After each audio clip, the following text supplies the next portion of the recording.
Yeah. What's up? It's that boy Coach Malachi Williams in the building. We back. New Media Today, USA Boxing. We are back. Yeah, man, it is what it is, man. Brother still feeling a little bit, I'm still feeling a little bit down, but I feel a lot better than I did yesterday. You know what I mean? I had a fever yesterday. So today I think I broke the fever. I was at 100. I was at 101 yesterday. Today today early I was at 100. And it's fluctuating between 99 and 100. So it is what it is. The old boy making it do what it do. You see what I'm saying? We're gonna get it out of here now. That sunlight is really helps. But we back. And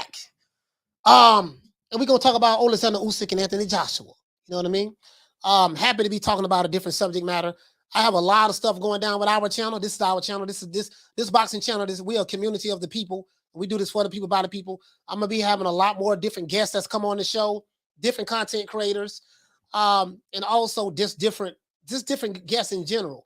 And I'm gonna have on this show, man. I'm very excited about it. Quite a few people have been reaching out to me. A couple of people I've been reaching out to, and we're gonna get them on the show. And I like to sit back and learn from other people and listen. And I'm really happy about that, man. Real happy about that. Just to have other people on the show and really get it in, man. Let's give we're gonna allow YouTube to send out the notifications to the Chitlin Circuit. Salute to everybody that's in the chat. Shout out to Mario Lopez, Steve Kim, the 3 Knockdown Rule podcast. Salute to those guys. Salute to all of the content creators that's out there doing their thing on YouTube on the YTBC, man. All of you guys, you know what I mean? Whether I fuck with you or not, salute to you guys. We are the ones keeping the sport of boxing pretty much on point. You see what I'm saying? Whether it's ring IQ, whether it's Dundam Season, Shan, whether it's UGC Flame, whether it's beats, boxing beats. It doesn't matter who it is, you know what I mean? Martin Ash, just all of the guys, whether it's Blue Blood Sports TV, yeah, he does his thing. Fred, Barbershop Conversation, they do their thing.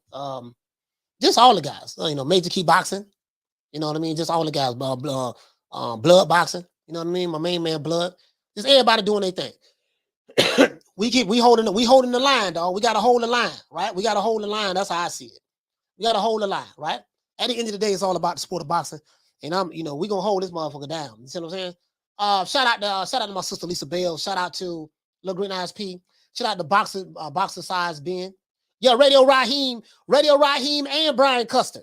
Radio Raheem and Brian Custer and Michelle Joy Phelps. Can't forget about those guys. Radio Raheem, one of my favorites. Michelle Joy Phelps, and definitely Brian Custer. Definitely Custer, man. I love Custer. Custer is hilarious.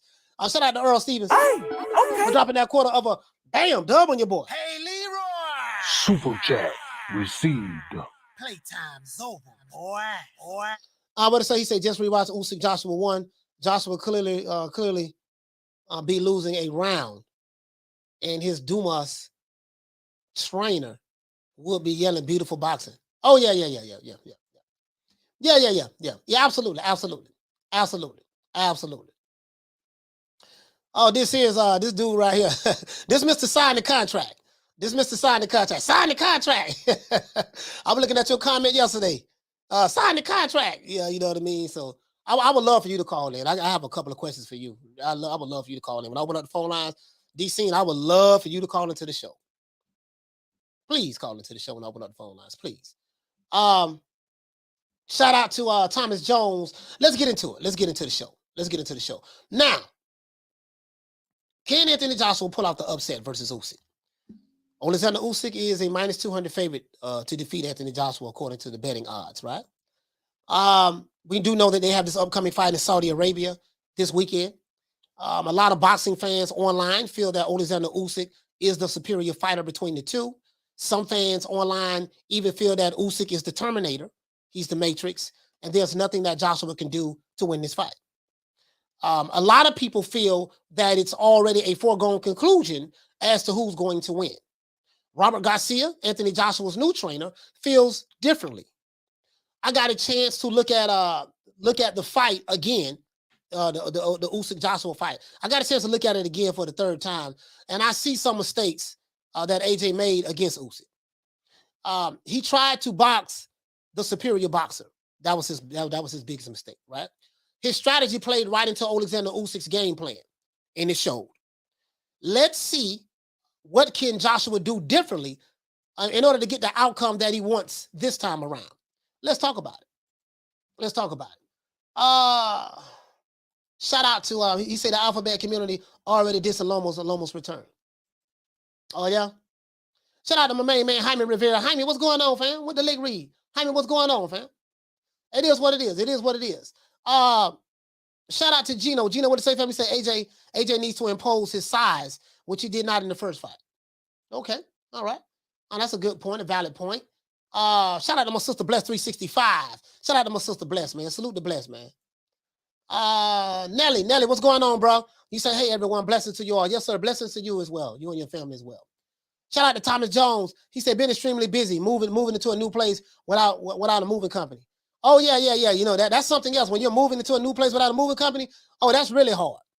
That's really hard. When we moved into this new house last year, we had a moving company, and that was still hard. You know what I mean? Because I had to clean up the old house in Miami, make sure that it was good. You know, had to clean it up because, you know, the people who bought the house had to make sure it was right before they moved in. And then we got here, you know, we had to clean here, you know, painting the walls and stuff like that. So, you know, it is what it is. Hey, what to say, Bless? Bless say, boy, that camera crispy. Yeah, man, you know, it is what it is, Bless. You know, we got a good camera. We got a good camera over here, sis. We got a good camera over here. As a matter of fact, let me turn this wall, turn this light in the background. Well, I need to make this white. All right, let's see, can I make it white? Oh, I made it white, yeah. Yeah, I had blue light in the background. Let's make the light white. What you say, little Green Eyes P? It's pure stress, okay? Jose, what you say? You say I can see AJ do the GS boys stanky leg. Okay, all right. That's how you feel. One thing about the sport of boxing, what I love about the sport of boxing is everybody, we can make all our predictions, but the fight tells the story. That's what I love about the sport of boxing. You know what I mean? Shout out to Cool Buck Curry. He say Coach Joshua by KO Flatline. Flatline. You sound like my main man. What's my main man from Arizona? I forgot his name, man. Archie from Las Vegas. Flatline. Remember he said that Flatline by Rolly Romero. Yeah. I like that. I really like that. I should have, you know what I should have did? I need to find that sound bite, that Flatline sound bite that Archie did. It was hilarious, man. Shout out to Archie from Vegas too, man. Shout out to Archie from Vegas, man. Yeah, Archie from Vegas is hilarious, bro. Flatline. I'm not gonna get too crunk today because I don't want to, you know, I'm still sick. You can see it in my eyes, so I don't want to get too crunk today. I don't want to be passing out and shit. It is what it is. The old boy still feeling some type of way. You know what I mean? But I took a warm bath today because I had to chill, so I had to take a warm bath. You know, I was aching, so you know when you're aching, your body's aching, you got to take a hot bath and sit in there, and you know. Anyways, yeah, y'all hit the like button. If you're new to the channel, please subscribe to the like button. If you're new to the channel, please subscribe to the like button. Let's get into the show now. As I see right here. Now this is a pretty packed fight card. Not gonna lie, guys. I'm like, damn, I didn't know it was that many people fighting on this card. The press conferences have been boring. I'm not gonna sit here and lie to you guys. You know what? Saudi Arabia, I don't like Saudi Arabia. You know, their press conferences be boring as hell. I think it's the culture of the country. You know, people can't really get crunk. You know, you know what I mean? It's not exciting. Usyk don't speak English. You know, Joshua's Joshua. And then it's the just the whole atmosphere. Kind of like, remember we was watching that fight? When the New Wave was fighting Nonito Donaire, and we was watching the undercards. I think we got up like 5 o'clock in the morning. We went live for that fight. We was watching the undercards, and we just saw how quiet the people of Japan were. I've never seen anything like this. The ring girls, the ring women were dressed very, very, very conservative. Nothing like an American culture. It was very quiet. Didn't nobody make a noise when they was fighting. And then when the round was over with, that's when they clapped. And then once no one clapped in the audience until the round was over with. Even if a fighter got a good punch in and wobbled another guy, they didn't do any clapping or nothing. They waited till the round was over with before they started clapping. So I think it's a cultural thing. You know what I mean? I'm like, man, you know, hey, listen, hey, knock down 305. If I was over there being a commentator, shit, they'll have me in jail right now. Much shit as I talk. You know, I be talking cash shit, boy. I be talking, man, throw the hook. Man, get out the ropes. Man, what the fuck you, yeah, bro, like, they'll have me in jail. I'll be in jail. True. Yeah, they have me locked up because, you know, that's probably, I mean, much shit as I talk, they'll probably be like, I done broke a law or something. You sound like a bitch. Bitch. Man, I ain't worried about jail. Shit, man, I don't give a damn about going to jail. Nigga, take me to jail. Take me to jail. Shit, lock me up. Lock me up. Throw away the key. Throw away the key. Yeah, hey, I'll be calling all of the subscribers. Hey, look here, man, knock down 305. Y'all come get me, dog. They got me in Saudi Arabia. They got the old boy locked up. They say I broke a law. They say I was too loud when I was commentating the fight. And they say I broke a law, and I'm looking at 5 years of hard labor for talking shit. Y'all have to put all the super chats together, man, and bomb me out over there. For real though. True. Shout out to Pito Fresco Bar. What's going on, fam? Yeah, y'all have to, man. Y'all have to come get the old boy out of jail, man. Y'all have to come and get the old boy out of jail. I can't. You know what I mean? I can't rock with it, dog. What to say, fam? He says it's cultural. Japan used to be like that back in the early 70s with wrestling in certain places. Yeah, man. You get what I'm saying? I like to talk shit. I'm from the South too. You know, that's all we do is talk shit.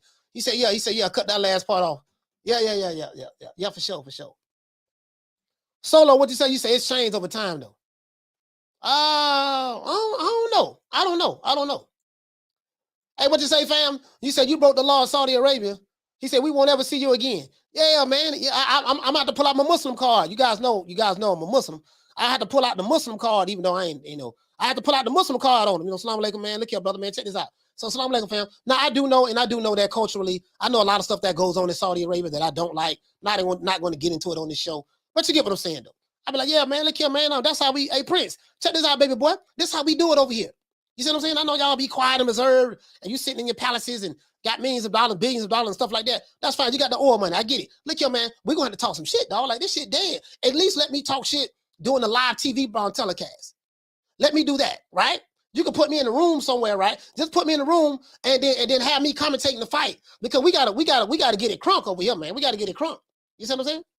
Now, as you can see right here, there's a lot of people on this fight card. So as you can see right here, according to CBS Boxing, now it said the action goes down from Jeddah Superdome in Saudi Arabia Saturday, August the 20th. The main card kicks off at 12 p.m. Eastern. So we're going to be going live at 12 o'clock. We're going to be going live. Saturday going to be booked. I don't know how long this is going to last, from 12 to maybe 5. I don't know. Maybe 6. I don't know. But we going live Saturday. We're going to make it do what it do, right? Oleksandr Usyk versus Anthony Joshua. You see, Usyk is the minus 200 favorite. Joshua is a plus 170 underdog. That's very, very slim margins. Very slim margins. They got Philip Urgovich. He's a minus 1,000 favorite versus the brother from China, Zhang. You know what I mean? Callum Smith is fighting on this card, guys. Badu Jack is fighting on this card. Badu Jack been doing a lot of fighting, guys. He's been doing a lot of fighting over there. I think he, if I'm not mistaken, I think Badu Jack relocated to Saudi Arabia, to the Middle East, in order to get the fights. You get what I'm saying? So hope he don't do nothing to go to jail. But they don't play over there, boy. They be chopping niggas' hands off. Look, now we gonna chop your hand off. Chop your hand off for what? We didn't like the way you grabbed the microphone when you was just talking on it and commentating the fight. You gonna chop my hand off for holding the microphone? Yeah. You can't hold the microphone like that over here. Yeah, man. Shout out to let's see. You got Ziyad versus Jose. You got Ramallah Ali. Now, I like Ramallah Ali versus Crystal Garcia. Okay. That's super bantamweight fight. Super welterweight right here. Cruiserweight right here. This is a whole lot of fighters on this card. You know, it might be a whole lot of trash, or it might be some good stuff. I don't know. You see what I'm saying? It might be some trash or some good stuff. Ben Whitaker versus Peter Nosik, light heavyweights. You got Daniel Lappin versus Joseph Jerko. This is another light heavyweight. And then we have Badr Al Samrin versus Faoud Taverdi, super lightweights. Okay, all right. It is what it is, man. So, you know, Joshua's the underdog in this fight. Whole lot of people on this card. That's 1, 2, 3, 4, 5, 6, 7, 8, 9. Damn, that's 9. That's 9 fights. That's 9 fights on this card. 9 fights. I wonder, Lisa, how long it's going to take for us to get to the main event in this fight. I wonder. You know what I mean? I wonder. That's a lot of damn fights, boy. I don't know how much these fighters are getting paid. You guys do know that the people on the undercard, they don't make a lot of money. They be making like $1,500 for a fight, $2,500, for a fight. A lot of these guys on the undercards. The further down the list you are on the undercard, the least amount of money you're gonna make, right? The least amount of money you're gonna make. That's pretty much how it is. Shout out to my sister Bless 365. You said, wow, yeah. You see what I'm saying? That's pretty much how it is. Matter of fact, let me turn this ceiling fan on. Hold on, guys. Let me turn this ceiling fan on. I'm hot.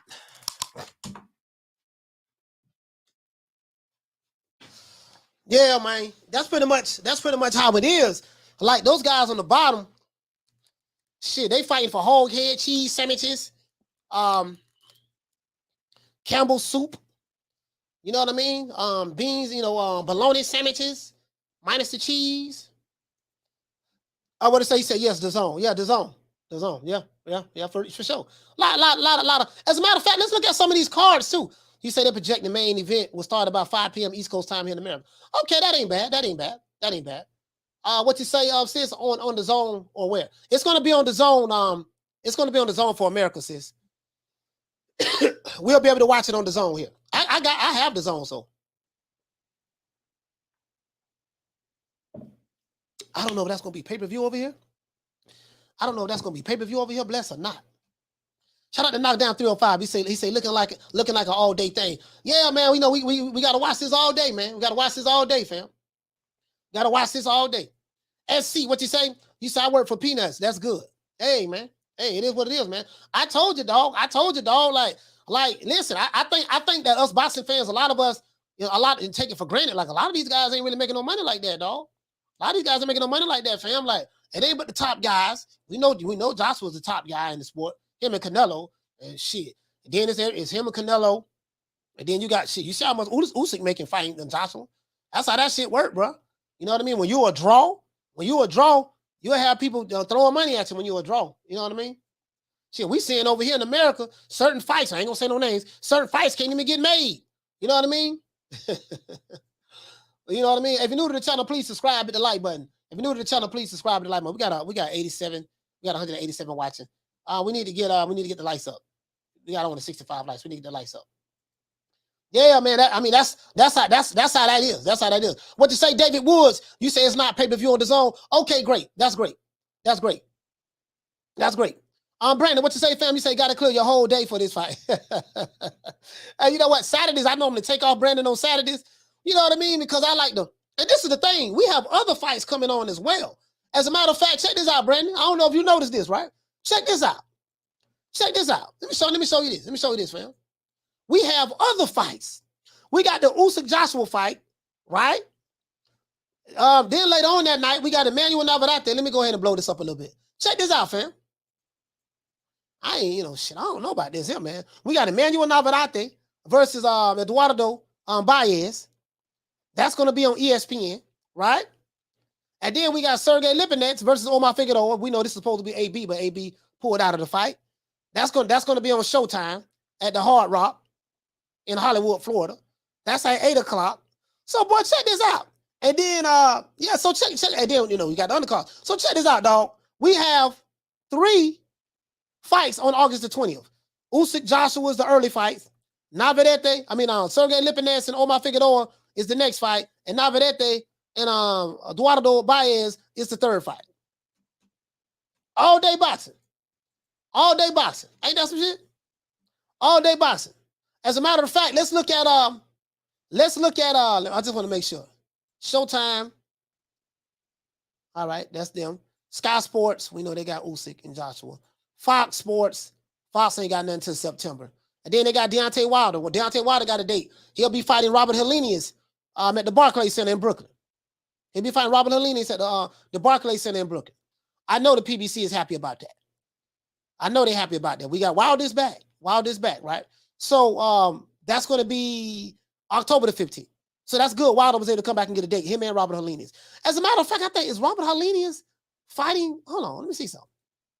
Wait. Let me see something. Hold on. Is Robert Helenius fighting over on this card too? Hold on, let me see something. No, that's Ergovich. My bad. Ergovich. My bad. I was confused on Ergovich and Helenius together. All right, so Showtime got 2.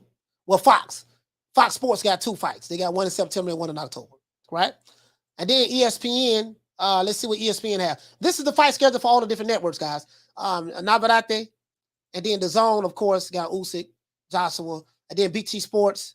They have that's on the 16th. Oh, so this is hold on. Oh, we missed this already. Yeah, we missed this already. I didn't. Let me see. Oh no, I'm tripping. This is August. It's August. I'm sitting there talking about we missed this. This is August. Yeah, so yeah, we got 3 fights plus the undercards. Shit, I might be fatigued. Hey, bless. I might be fatigued. I don't know, man. I don't know if I can cover all these damn fights, man. This gonna take some dedication. This gonna take some dedication, boy. You know what I mean? This gonna take a whole lot of dedication. Couple of whole head cheese sandwiches, 2 pork chop bones. You know what I mean? A half a neck bone, some goat soup. You know what I mean? A couple of Chico sticks. It's gonna take a whole lot to get me to cover all 3 of these fights. To get me to cover all 3 of these fights, they're gonna have to pay me. They're gonna have to pay me handsome. True. They're gonna have to pay me handsome. He said, I'm knocking these videos out this week. I'm not missing none of this. Hey, you know what? They're going to have to pay me, dog. They're going to pay me, dog. You know, this going to be a lot. This going to be a lot, dog. This going to be a lot. Me, you know what I mean? I don't know, man. 3 fights plus the undercards? I don't know about this here, man. God damn, boy. This going to be from 12 o'clock in the afternoon all the way to shit. No, I don't know, man. I don't know about this here, man. I don't know about this here, man. Shout out to Super Sardonic. You say I can't imagine Fox is happy with the PBC so far. Bro, I'm not gonna lie to you guys. It's so much shit I know. I just don't say nothing because I like to see stuff materialize before I speak on it. Bro, let me tell you something. It's troubling. I just put it this way. It's trouble in Wakanda. That's all I'm gonna say. It's trouble in Wakanda. True. And y'all gonna see. Just keep waking up every morning. Keep breathing. It's trouble in Wakanda. You're gonna see. Y'all gonna see. I'm gonna refer back to the video. I'm gonna be like, see, I told y'all. Trouble in Wakanda. It's trouble. You know, there was a movie that came out in the 80s called Big Trouble in Little China. I used to love that movie, that Big Trouble in Little China. It came out like 1985, somewhere up in there. 85, 86, Big Trouble in Little China. Right? Somewhere up in there. I could be wrong about the years, but somewhere between 85 and 87. It's Big Trouble in Little China. Y'all gonna see. You're going to see. You're going to see, boy. You're going to see. Shout out to Sawab. Sawab, what's going on, fam? Shout out to Knockdown 305. He say, Coach, had to think about it. Shout out to Christopher. What you say, fam? He say, Coach, I got Booger Ray to rub you down. Let me rub you down. I used to love that song about Ready for the World. Of course, it would Let Me Love You Down. You know, Melvin Riley. You know what I mean? Had the Jerry Curl and stuff. No, I think that was from Detroit. Ready for the World. You know what I mean? Yeah, let me, you know what I mean? I'd rather have a woman in my corner rubbing me down versus another man. You know what? That's another thing too. Why not have a woman in your corner rubbing you down in boxing? You get what I'm saying? You get what I'm saying? Like, why not have a woman, goddamn, yeah, baby boy. Hey, rub on me, baby. You love me, baby. Baby, did I win that round? Yes, daddy, you won that round. Did I win that round, baby? Well, you did get knocked down that round, daddy. Okay, baby, I'll do better this time, baby. Do you want me to hit him with a check left hook? Yes, hit him with a check left hook, daddy. Like, I would rather, especially if you're going to look at me with bedroom eyes, and shout out to my dog, Booger Ray. Y'all know I love Booger Ray. He ain't got but one fighter. He one thing we can't count on with Mayweather Promotions. One thing we can't count on, they're gonna have 2 fights a year with Tank. That's about it. They're gonna have 2 fights a year. They're gonna put together a card, and they're gonna do that, right? But I think what they're gonna have to do, they're gonna have to put some more bullets in that 38. They're gonna have to put some more bullets in that 38. You see what I'm saying? And I think that's what they're gonna do. Shout out to Knockdown 305. He said, I think AJ get some get back. We gonna see, fam. We gonna see. Shout out to Monte Carlo. He said, Wakanda's right now trying to figure everything out. We did it first, and we motivate even the greats. We did it first, and we motivate even the greats. This is different. You understand? We have Jennifer Lopez, we have Maluma, we have J Balvin, we have. So when I called him up, I was like, "Yo, what do you think? What do you think, Eddie? If we bring the belts together?" And Eddie said, "That shit is a good idea. It's a good idea. You know what I mean? Bless, that shit's a good idea. Why don't we? You know what, Eddie? Why don't we bring the belts together? And when my son is fighting in between rounds, instead of having a ring guy assisting me with the massages, rubbing me down in the corner, why not have a female rubbing you down? You see what I'm saying? Like I think we need to break barriers in the sport of boxing, stop being so male chauvinistic, you know what I mean? And allow women to get the pleasure to massage their fighters in the corner. Well, how about that, guys? How about that? What you think about that? That's a good idea, right? That's a good idea. I think that's a good idea. You just sit here, you don't know what I'm talking about? I think that's a good idea. I think that's a good idea. You know what I mean? I think that's a good idea. You know, you can have old Tenderoni rubbing you down, big booty Judy rubbing you down, big booty. Check this out. Big booty Judy, rub me down, baby, rub me down. You know, rub me down, baby. You know what I mean? Yeah, have old big booty Judy rubbing you down. Have old Tenderoni. You know what I'm saying? Ain't nothing wrong with that. As a matter of fact, shit, you know, now that I think about it, how come ain't nobody never thought about that? Because the guy who's rubbing you down in the corner, you know, okay, you got three people in the corner. You have the cut guy, you have the lead trainer, and then you have the other guy who just assisting the lead trainer, rubbing you down, loosening your muscles up. Like, I never thought about how come nobody ever thought about this. If you see somebody doing this, please know that it came from me. I be putting people up on a lot of game, dog. They don't want to give me my credit. They don't want to give me my credit. I noticed that. True. Put some respect on my name. They're gonna have to respect it. They're gonna have to respect it fucking with me. But this ball been taking the easy matches. Fight another ball. They're gonna have to respect it. Cyrus say, sign the contract. 60-40, 70-30, 80-20. He say, shout out from the Philippines, coach. Yo, salute to Cyrus, man. Shout out to the Philippines. Let's give them brothers and sisters in the Philippines a round of applause.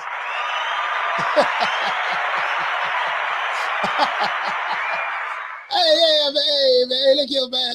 Hey, I like hey, Bless say he might get excited too. You know what? That might be all the motivation you need. That might be all the motivation you need. Shit, I tell you what, if I was a professional boxer, I'd rather have a woman in the corner rubbing me down than a man, to be honest with you. You get what I'm saying? You know what I mean? To be honest with you. Hey, Wicked Eddie say, sign the contract. True. He do all kind of shit. These two-figure niggas online, they know all about contracts. What's the terms of the contract?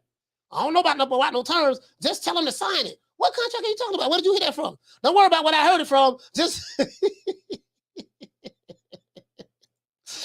can't beat him. I just can't beat him. He say, coach, they love the same side. Hey, Bless, you can't beat them. They argue both sides of the coin. I'm like, wait. Hold on. Let me see where the camera lock in on the court. See where they lock in on the court. There you go. They argue head, they argue tails, and the heads. You can't beat them. You see what I'm saying? They're like, dog, I'm trying to beat you in this debate. I'm trying to beat you in this debate right now, but I can't beat you, dog. I can't beat you because you arguing both sides of the coin. How can I beat you when you're arguing both sides of the coin? Who you think he is? DJ Quick? No, huh? No, I ain't said Kid that. Capri? I didn't say that. Oh, you must be Jimmy Walker. Well, you ain't nothing. You don't deserve nothing. You don't get nothing. You get what I give you. I got a contract between me and you that say you do what I tell you to do. Therefore, shut the fuck. Don't say nothing. Don't speak to me. Don't look at me. I just want money. You know, I just said. Blue, if I raise up, gonna be trouble. I'm walking off. I'm just telling you, bro. Hey, shout out to Black. She said, you ain't nothing. You don't deserve nothing. You don't get nothing. I have a contract between me and you that says you do what the fuck I tell you, so shut the fuck up. Don't say nothing to me. Hey, look here. Blue, if I raise up, it's going to be trouble. Now walk it off. Once you sign that contract, I got a contract between me and you that say Big Booty Judy will not be allowed to give you massages in the corner. Leonard Ellaby, that job is reserved for Leonard Ellaby. You know what I mean? Shout out to my dog Booger Ray, man. Hey, you know what, man? Shout out to my dog. Shout out to my dog Booger Ray, man. Look here, man. When we open up the phone line, I want you to call me. Once we get to 200, man, y'all go ahead and hit the boy up, man. Give me a call. But I want to talk about this fight, man. You know what you guys think about it? What do you think about Anthony Joshua's chances in this fight? What you think about Oleksandr Usyk? What is it that you see that Usyk? Do you feel that Usyk need to make any changes, or maybe he don't need to make any changes? He won the fight last time, so he don't need to change the goddamn thing. Joshua's the one that need to make changes. And I think he did that by hiring Robert Garcia. I think highly of Robert Garcia. I'm not gonna lie, I think very highly of Robert Garcia. And if he can get inside Anthony Joshua's mind mentality and get him to look, you're gonna have to go to war. And you're gonna get hit with some good shots. And you're gonna have to react differently than you normally do when you get hit with shots. You're gonna have to be willing to go. You gotta have that old school mentality. When you get caught with a good shot, you come right back. Like if you watch them fights with Marvelous Marvin Hagler, with him and Robert the Beast Mugabe, Robert Mugabe was catching Hagler with some good shit. Pop, he'll catch him, but Hagler kept coming. Pause. And then Hagler catch Robert the Beast Mugabe. I mean, sorry about that, Robert the Beast Mugabe. I'm thinking about Robert Garcia. John the Beast Mugabe. Sorry about that, guys. I meant John the Beast Mugabe. He'll catch him, and then he just kept chopping away at the tree. He went through some hell, then he ended up stopping him in the 11th round. And I think that's what Joshua's gonna have to go through. It's gonna have to be like when he went through it with Klitschko, like when Klitschko knocked him down. You gotta show that grit to overcome adversity. You get what I'm saying? In order to make that happen. Why come the pastor have to have him a nice house? Why come pastor got to have a nice car? Don't ask. I said don't ask. I said don't ask. No questions. Just give the money. Yes, sir, man. He say, yes, I did. Yeah, man. Yeah, man. It is what it is, and that's what it is, man. Like I like me, Julio Cesar Chavez getting hit with good shots and coming back. My main man. What's my main man name? Roberto Duran getting hit with good shots, but still stand in the pocket, take that half step back and come back and just keep pressing. You know what I mean? Weather the storm. And when you see them old school classic fights, that's what it is. Weather the storm, and that's what it is. Them old school classic fights for sure. Know what I mean? We gonna need an old school in here. He said, educated, relentless pressure, coach. Not too reckless. No, you can't be reckless. You don't just go in there just swinging. You know, whole lot of more, bad boy. Whole lot of more. No, you can't be coming in there like Clubber Lane. You can't be coming in there like Clubber Lane, man, just swinging, throwing bolos. Get out my face. Don't need nothing you got no more. Don't need no hair's been messing up my corner. And you better get that bad look off your face before I knock it off. Yeah. You feel what I'm saying? Fuck you all rolling up on for, cuz. He must don't know. He can't know. Huh? He can't know. Yeah, man, you feel me? That's what it got to be, dog. That's what it got to be. It got to be like that there, man. When you come in there, man, it's wartime. It's wartime. It's wartime. It is what it is. Got your ass whooped the first fight, right? I got 8 rounds to 4. Right now, it is what it is. You got Robert Garcia in your corner. It's wartime. It's time now. It is what it is. It's time now. There's nothing that I can do. Sorry, I moved my camera. There's nothing that I can do other than just be patient, let these boys keep talking that smack, and me be who I am. Damn, phone number falling. I mean, my bad. Look.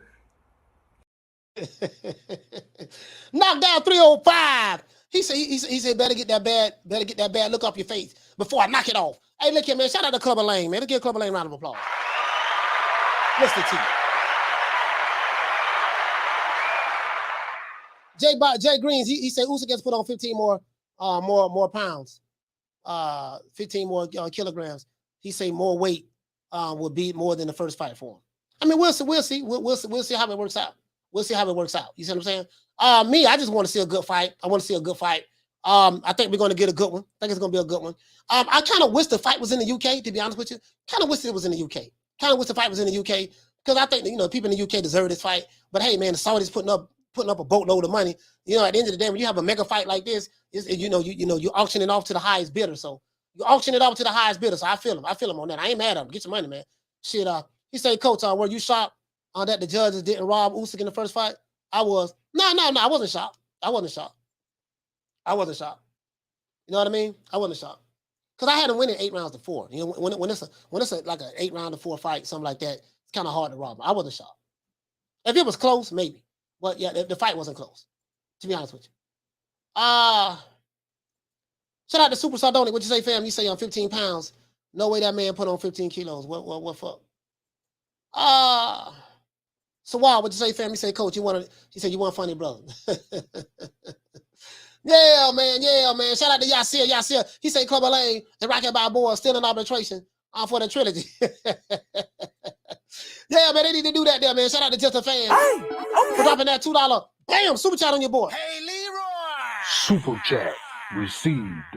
Playtime's over, boy. Yes, sir. He said, I'm a knockout artist, baby. Yes, sir. Down from the bar, there's a platform stage. People pimping, sharp as razor blades. Cause fucking with me, you gonna get knocked the fuck out. I'm a knockout artist, baby. Cause fucking with me, you gonna get knocked the fuck out. I'm a knockout artist, baby. Shout out to JaVale Chalo. Shout out to JaVale Chalo. Yeah, man. He said I feel if Joshua fights Usyk the same way he fought Dillian White, I believe he can have success. Well, one thing for sure. He's gonna have to do the opposite of what he did the first fight. True. Hey, Christopher, I think that's a foregone conclusion. He's gonna have to do the opposite of what he did the first fight. I think we know that, right? So anything other than what he did the first fight will be good. Shout out to Renard Evans. Hey, Dropping that quarter of a bam dub on your boy. Hey, Leroy.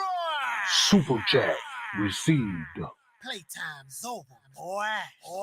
Shout out to you, fam. I appreciate that, fam. I appreciate that for the cash out, man. I really, really appreciate that, fam. Salute to you, man. Down from the bar, there's a platform stage.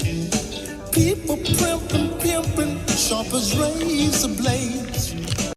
Yeah, man, fly guy coming through the Huggy Bell, man. Antonio Vargas, man, coming through there, man. Looking all sporty. I think he was like 10 years. I think he was like 10 years too late. He came out back in 80, 88, 89, wearing some stuff that they was wearing back in 74, 75. So he came out 15 years too late, right? They ain't wearing fish tank shoes no more. Shout out to Southpaw Killer. He said, hell yeah, coach. The opposite is good. And that's all I'm saying. I think that's opposite. I don't think no one can disagree with that. You know what I mean? And I'm rooting for Joshua. I want to see him win. Even though Usyk is a Capricorn, he's a Capricorn, born the same day I was born. You know what I mean? But I want to see Joshua win. He's an underdog, so he's an underdog. I'm gonna go for the underdog. I want to see him win. Fuck it. Usyk a bad boy. Usyk a bad boy. Bad boy. You know the crazy part about it? I'm really, really happy for Usyk too. I'm gonna tell you why I'm happy for Usyk. He getting paid a boatload of money to fight Joshua in this second fight. He getting paid a boatload of money. Him and Joshua. You get what I'm saying? Like, bro, that man getting life-changing money to fight Joshua in this fight. Life-changing money. Listen, I don't know exactly. As a matter of fact, how much they getting paid? I heard they getting paid like 60 million pounds a piece. I heard they're getting paid like 60 million pounds a piece. Boy, that's crazy money. What that is in dollars? That's like $75 million, something like that. Shout out to Alex Soto. You say, ¿Qué anda, yeah, man. Yeah, man. ¿Qué anda, a ti también, mi hermano. That's a lot of money, dog. He say soon I get on the chat. And why? Sorry about that, guys. You know, I told you I'm still sick, but it is what it is. Yeah, man, Rocky Marciano. What about Rocky Marciano? Oh, there they go. Every time I start talking about boxing, a white man got to pull Rocky Marciano out their ass. That's the one. Rocky Marciano. Let me tell you something once for all. Rocky Marciano was good, but compared to Joe Louis, Rocky Marciano ain't shit. He beat Joe Louis's ass. Hey, the crazy part about it, you know that was Eddie Murphy, that white Italian dude. That was Eddie Murphy. That dude, Eddie Murphy's probably the most talented motherfucker I've ever seen doing comedy. Period. Hands down. I do see that. Now you brought up Lomachenko. Lomachenko is back. His fans are going crazy. They're right now. Hey, Bless. You know who happy that Lomachenko was back? You know who happy Lomachenko was back, Bless? Timothy Bradley. Oh my gosh, Dre. Hey, Bless. Timothy Bradley is nobody's happier than him. Oh my gosh, Dre. Did you see the way Lomachenko stepped through the ropes? I've never seen anyone step into the ring the way Lomachenko did. Oh my gosh! Did you see the way the sweat fell from his balls when he was throwing the check left hook? I've never seen sweat fall from a man's balls the way it does Lomachenko, bro. Like. Well, that's a what, boy. Hey, look here, boy. Hey, Bless. I was 38 hot. He said that's $72,304,500. God damn, boy, that's a Lord have mercy. Tell Anthony Joshua I want to fight him next. And if I can't get Joshua, if I can't get Joshua, let me get Canelo. I know I'm gonna lose, but that ain't the point. It ain't, we throwing the towel in now. We throwing the towel in now. I'm just letting you know. I know I'm gonna lose, but that ain't the point. I just want a fraction of that money. God damn. Yeah, let me, hey, listen. Hey, blessed. Oh my Lord. Hey, I'm still mad. I'm still mad at Teddy Atlas for that. This dude here say, y'all some haters. He said, how we some haters? Like, where we some haters at? Where we some haters at? Because I'm talking about the way Timothy Bradley brags about the way sweat falls from Lomachenko's balls. So you saying I'm a hater because I'm mimicking Timothy Bradley? Boy, I might, boy, oh no, boy, oh Lord,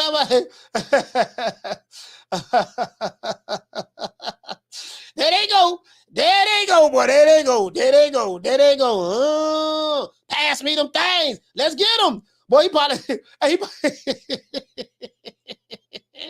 oh my gosh, Loma. He a Matrix. I like to talk about the hyperbole.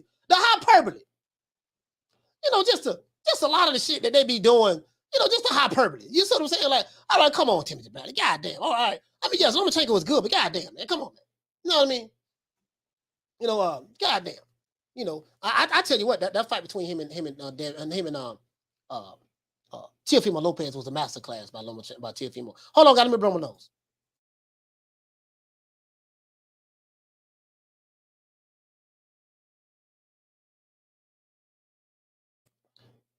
I'm back. But anyways, he's back. You know what I mean? He's back. And a lot of his fans are excited. You know what I mean? A lot of his fans are excited. As a matter of fact, let's see can I find it. I think they show Loma getting off the plane, and he's walking into America. They show that there, and you know what I mean? And I like Lomachenko. Lomachenko a bad boy, right? I give him his props. He's a bad boy. But I call it the way I see it, though. Loma's a bad boy, but you know what I mean? I give a person credit where it's due. And one thing about me, I'm never going to take anything away from a fighter. I'm always giving credit where it's due. You see what I'm saying? But I'm not gonna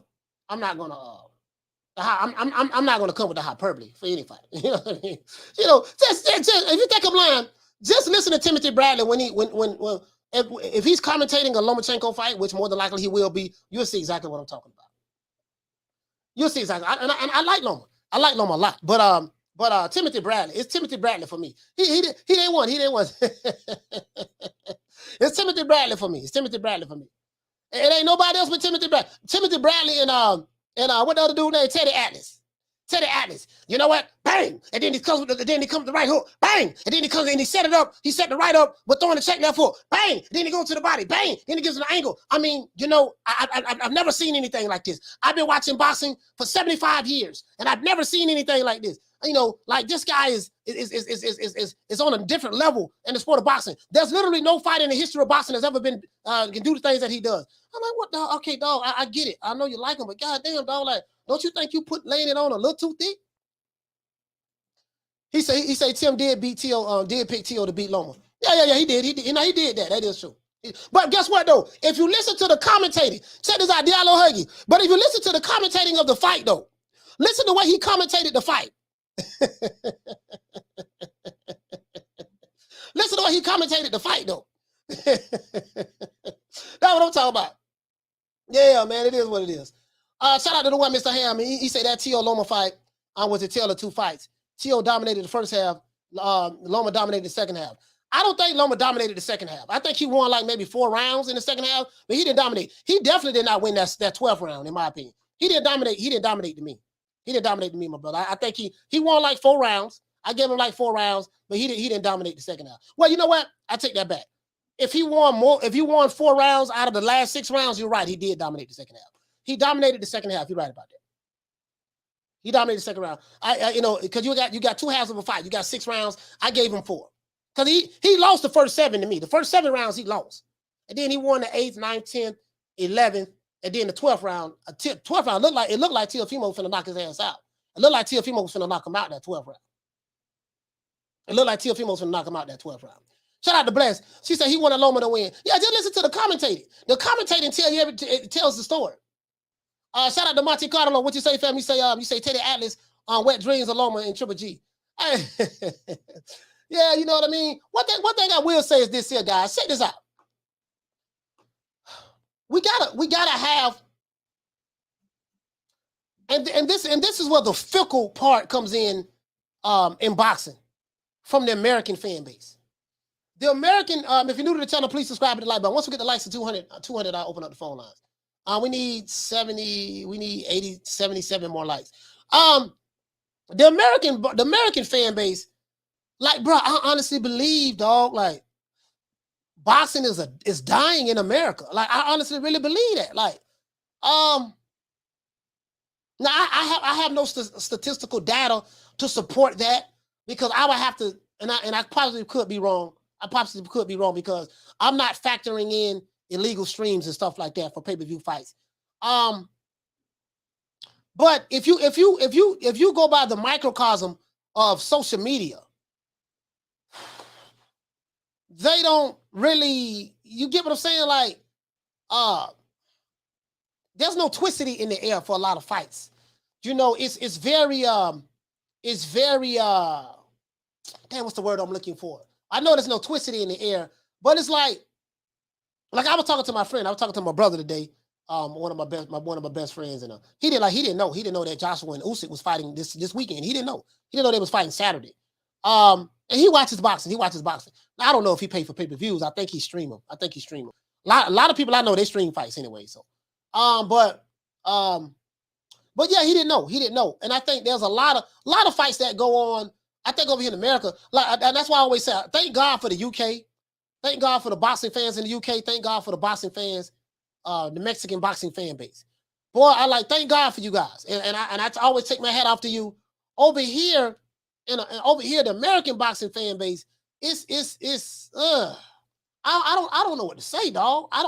Bro, like, I'm at a loss for words. And then when you got people like, as a matter of fact, hold on. I know, like, people say, why you don't like Steven Espinosa? I'm gonna tell you why. Hold on. I'm finna tell you right now.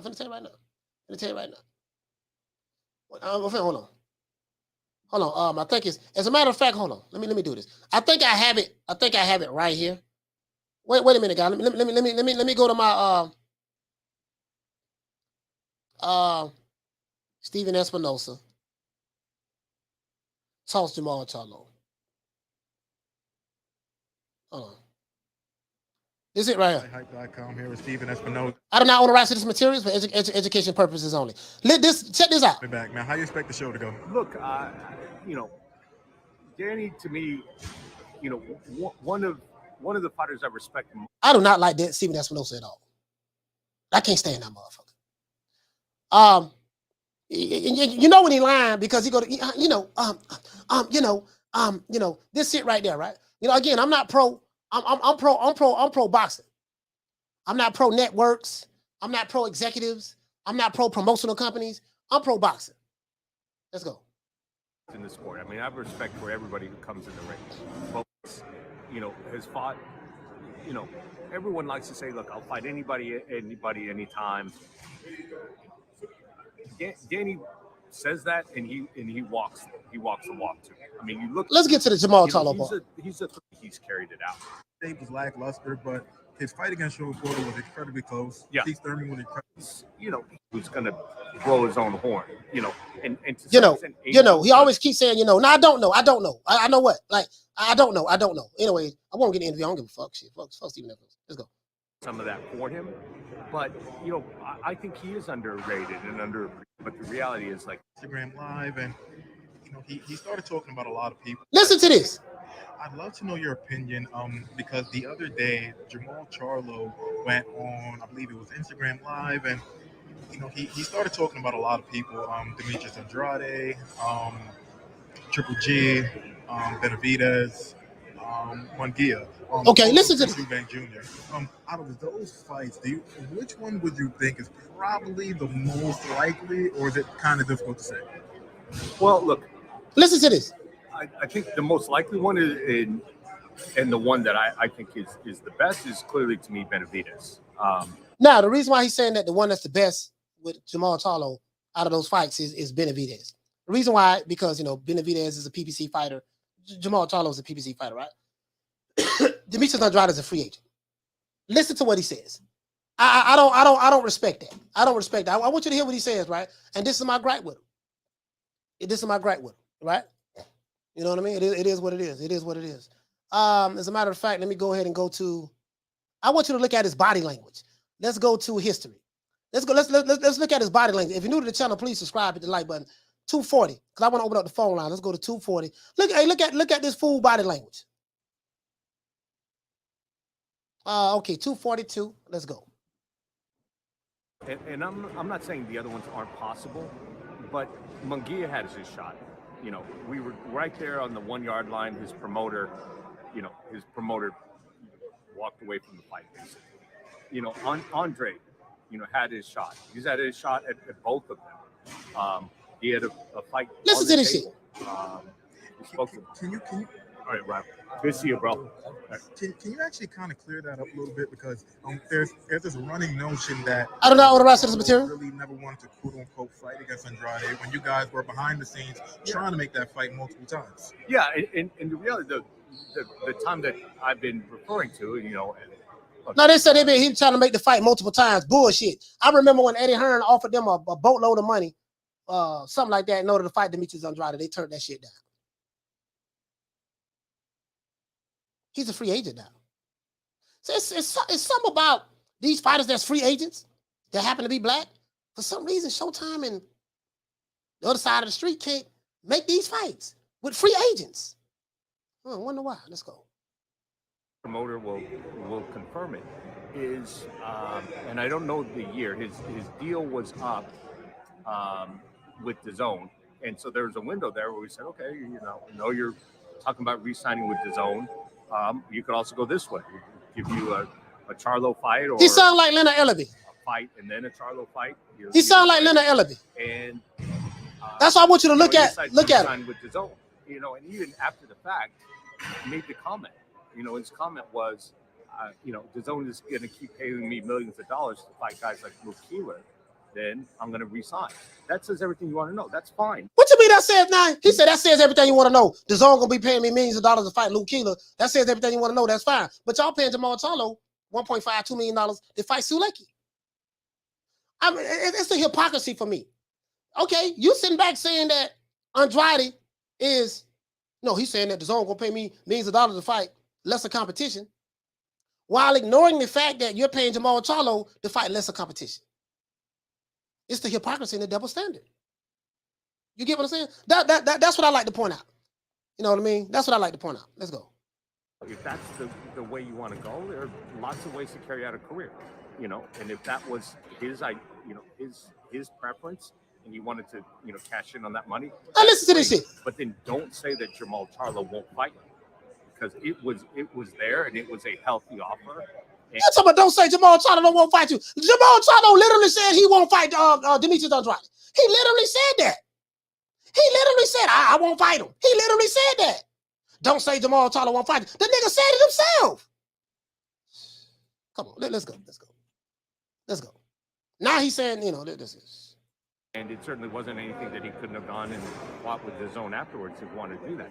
So I think in each of those, like, there have been opportunities, you know, and, you know, listen to this shit. Just not come through. I mean, you commit to signing Jermell and then you walk away from it, you know, later on. That was 20 years ago. Problem. You know, Munguia, I don't blame Munguia, you know, for that fight. He was in the fight. He committed to it. He had accepted his deal.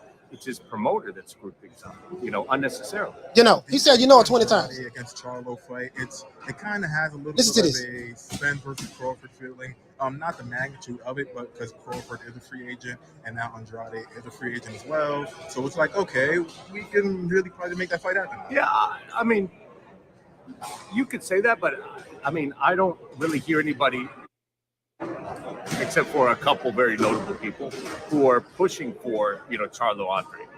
I don't really see, you know, that's not something that in social media or when I'm out in public or where people say, "Look, that's the fight you have to make." I just you heard what this fool said? Yeah, I mean, people say that, but yeah, no one is really pushing on social media and stuff like that. No one's really pushing for Charlo and Andrade fight. Well, what are they pushing for? Can somebody please help me? What are they pushing for? What are they pushing for? They pushing for one more tail? You get what I'm saying? Yeah, I don't. Yeah. So, anyways, fuck Steven Espinosa. He's a bitch. True. Anyways. Hey, what to say, Brandon? He say he looks like a substitute teacher.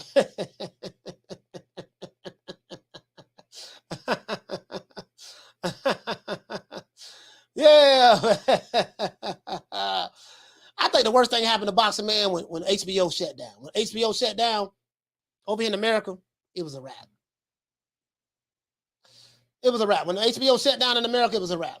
Now it's like, you got a lot of these fighters, they can't even get fight dates. And it's like, man, this is the guy, no one is calling for Charlo and Andrade. What are they calling for? Like, that's the question I would have asked Steven Espinosa. What are they calling for? What are they calling for David Benavidez and Charlo? Yeah, that is true. They calling for that. What else are they calling for, though?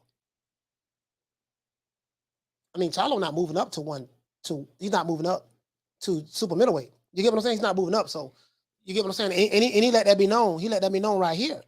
So why not have the brothers fight each other? I'm sorry? 160 is my weight division. I want to unify. I want to get Golovkin in the ring. I want to bring him to Houston.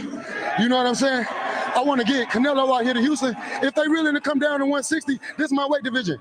Yeah. Shout out to Just a Fan. What you say, fam? You say he speaks for the people, and apparently fans don't want to fight. He's so full of it. Yeah, boy, hush. Yeah, man, say that, man. Come on, man. Come on, man. You get what I'm saying? Come on, man. What you say, SC? You say, but they'll pay. But they'll pay for Canelo. Again, you got Canelo, then you got everybody else. I'm saying over here in North America. You get what I'm saying? Shout out to SP the Ghost. He said his peak. You said his peak looked like one wave upside down. Okay. SC, what you say, family? Say they don't want to pay. No, they don't. They don't want to pay. They don't want to pay. I won't be surprised. SC, I won't be surprised if Showtime probably take the HBO route and eventually get out of boxing. It shocked everybody SC that HBO folded. Overts, what you say, fam? You say most people from the U.S. only follow when they have a U.S. fighter. And it seems Wilder, they lost their champ. UK people are the same. And people from the U.S. only like punchers, not boxers, most of them. I disagree with that. I'm going to tell you why I disagree with that. You got fighters over here in America, welterweights that are knockout artists. And they don't even fuck with them. They don't even like them. Well, you know what? I take that back. I can't say they, because social media is not an indication of the boxing fans. I can't say that. Social media is just a small microcosm. I can't say that, but just over here, I guess like Black Twitter, Black YouTube, Black Twitter and Black YouTube, they're pretty much the same fan base, and they only like a couple of fighters. They really don't know anything about boxing, so I think that's it. They just follow a couple of fighters. That's it. And that's about it. And so, but I will say this: I can't use them as a microcosm to represent the sport of boxing. I won't do that. But I think this is why a lot of the European fighters they get a lot of praise from the mainstream media. Believe it or not, I'm gonna tell you what I mean by that. A lot of these European fighters, they're gonna fight.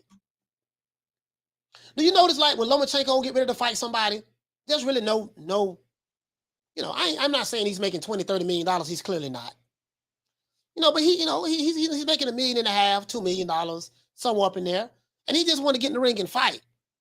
And I think a lot of the fighters who try to follow the Floyd Mayweather, I think that's what killed a lot of it too.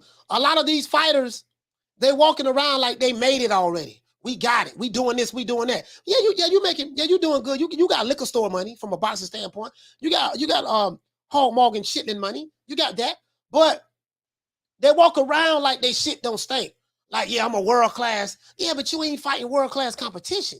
You get what I'm saying? A lot of these guys over here, they, and their fan bases are very, very strange like that. They get caught up in the hype. I'm like, dude, like you getting hyped up about this guy. You do know he ain't fought nobody, right? And then, when you see people online arguing and debating about why a fighter should not fight tough competition, that tells you everything you need to know, fam. That tells you everything you need to know. Shout out to Just a Fan. He said UK will fill a stadium for 2 watched heavyweights. UK are great MMA fans also. Yeah, it's just a different level, dog. Just a different level. Shout out to Bush the Can-Man Cassidy. You say stupid delusion that comes out of these millionaires' mouth. Yeah. Shout out to Bush Can-Man Cassidy. You get what I'm saying? Miguel, what you say? You say why the HBO cancel boxing? That's a good idea. Sorry about that. That's a good question. That's a good question. That's a good question.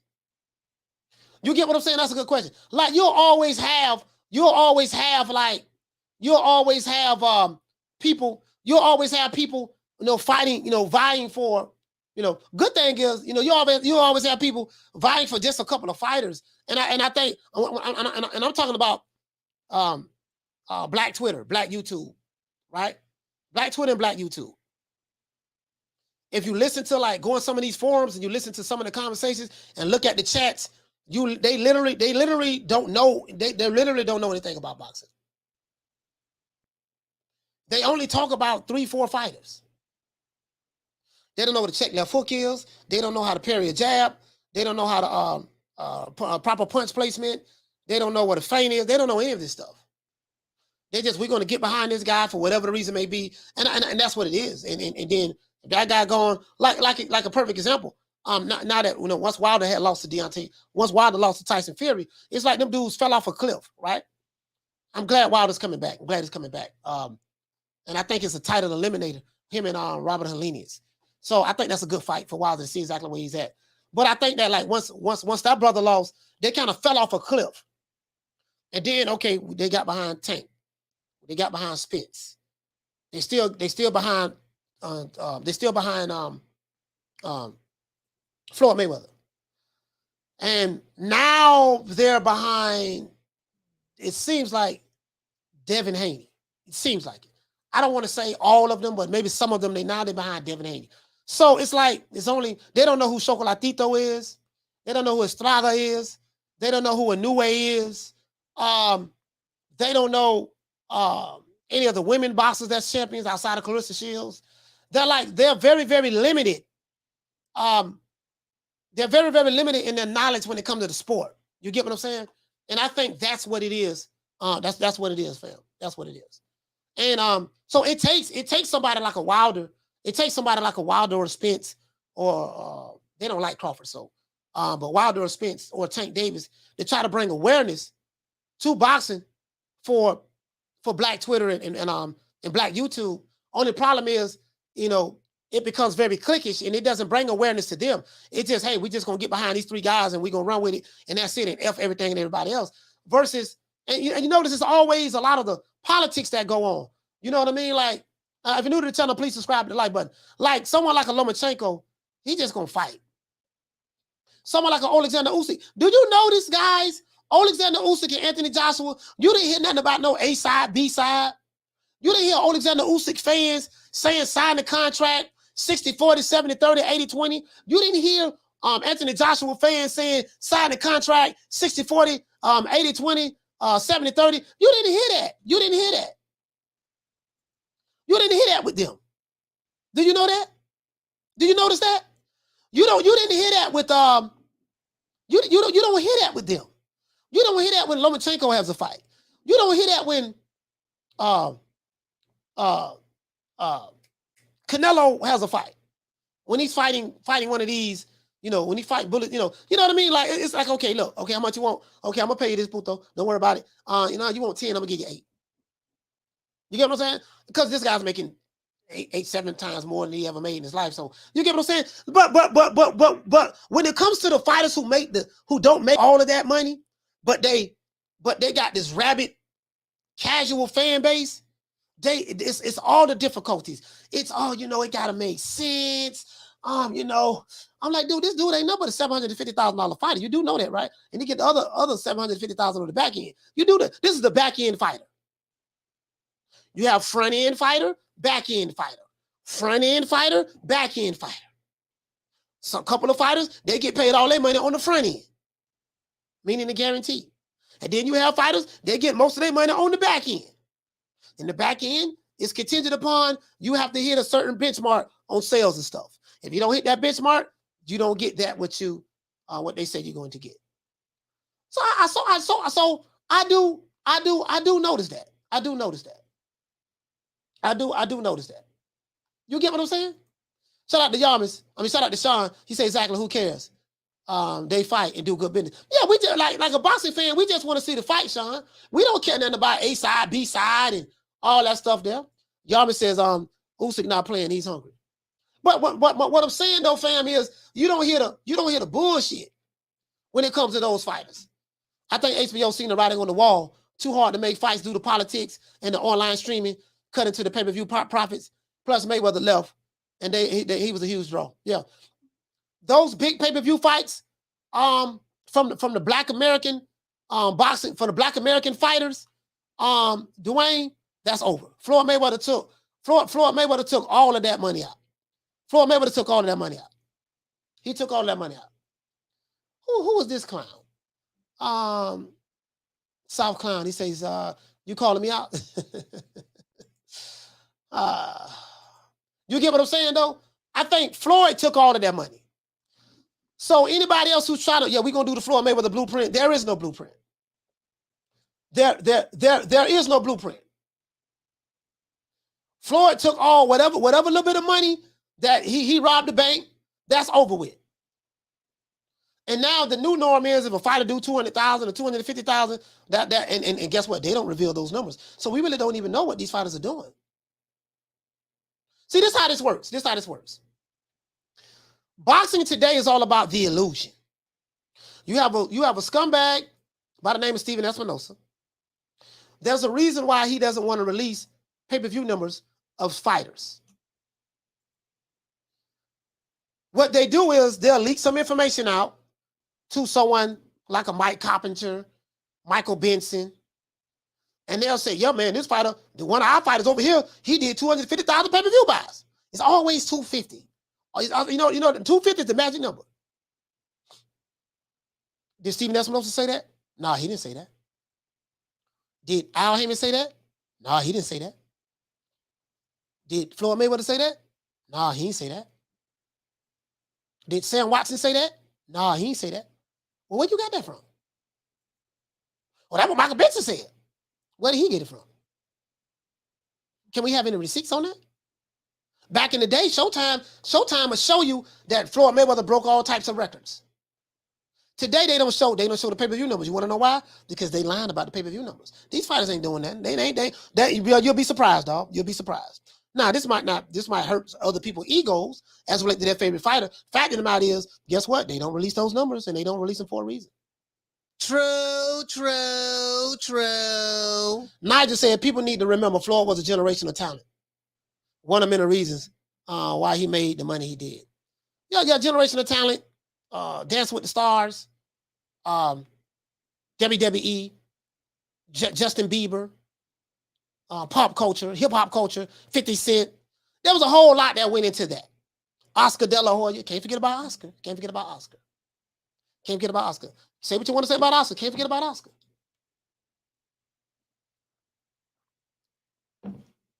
Those days are over with. You get what I'm saying? The pop culture, the hip hop culture, the crossover entertainment, WWE, Vince McMahon, The Big Show. You get what I'm saying? All of that played a part. Shout out to my brother Bruce Gas. Bruce Gas, what's going on, fam? Shout out to Bruce Gas in the building. Shout out to my sister Lisa Bells. What you say, sis? You say the problem is we the fans are speaking like we're in the business. Yeah. And Lisa, and this is what I say. Lisa, I coined the term two-figure niggas. You got these two-figure niggas online arguing and debating about contracts, purse splits. You sell Nick Sacks in the hood.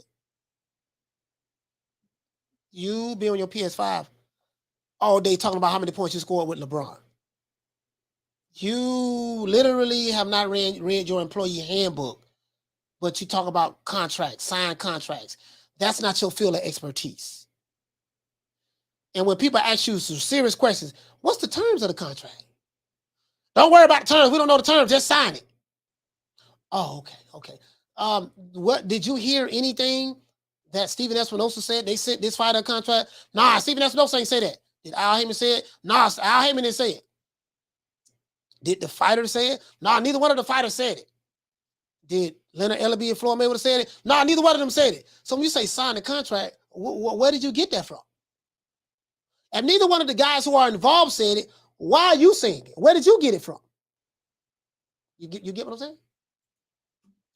You say the fans' pocket watch is the symptom of negative state, of the negative state in the sport. You know what though? It's not a super sardonic. It's not the fans. It's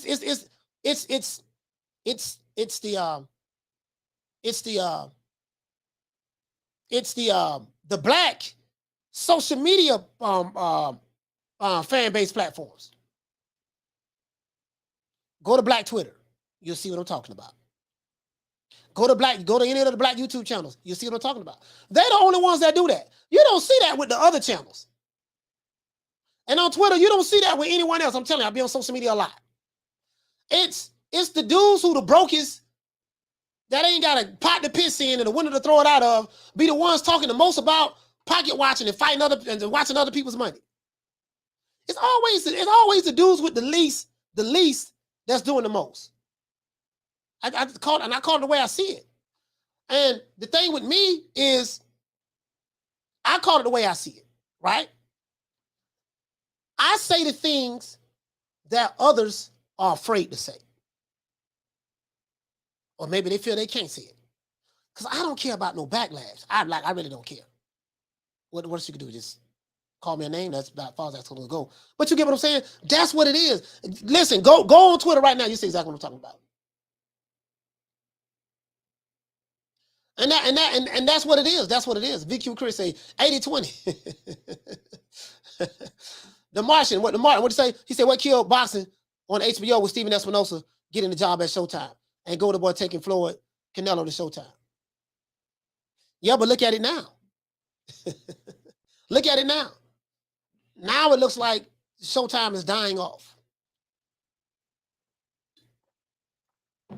They don't have Wilder anymore. They dropped Wilder. Wilder's boxing on Fox. They dropped Wilder. Wilder's boxing on Fox. Because they paid Wilder a whole lot of money to fight Dominique Brazil, and they lost money on that. They went upside down on that fight. I think Wilder made like $20 million. That was a good shot for Wilder. He made a lot of money on that fight. But Showtime lost a lot of money, and they dropped him. You get what I'm saying? I don't care myself, but that's what it is. So that Floyd Mayweather era is over.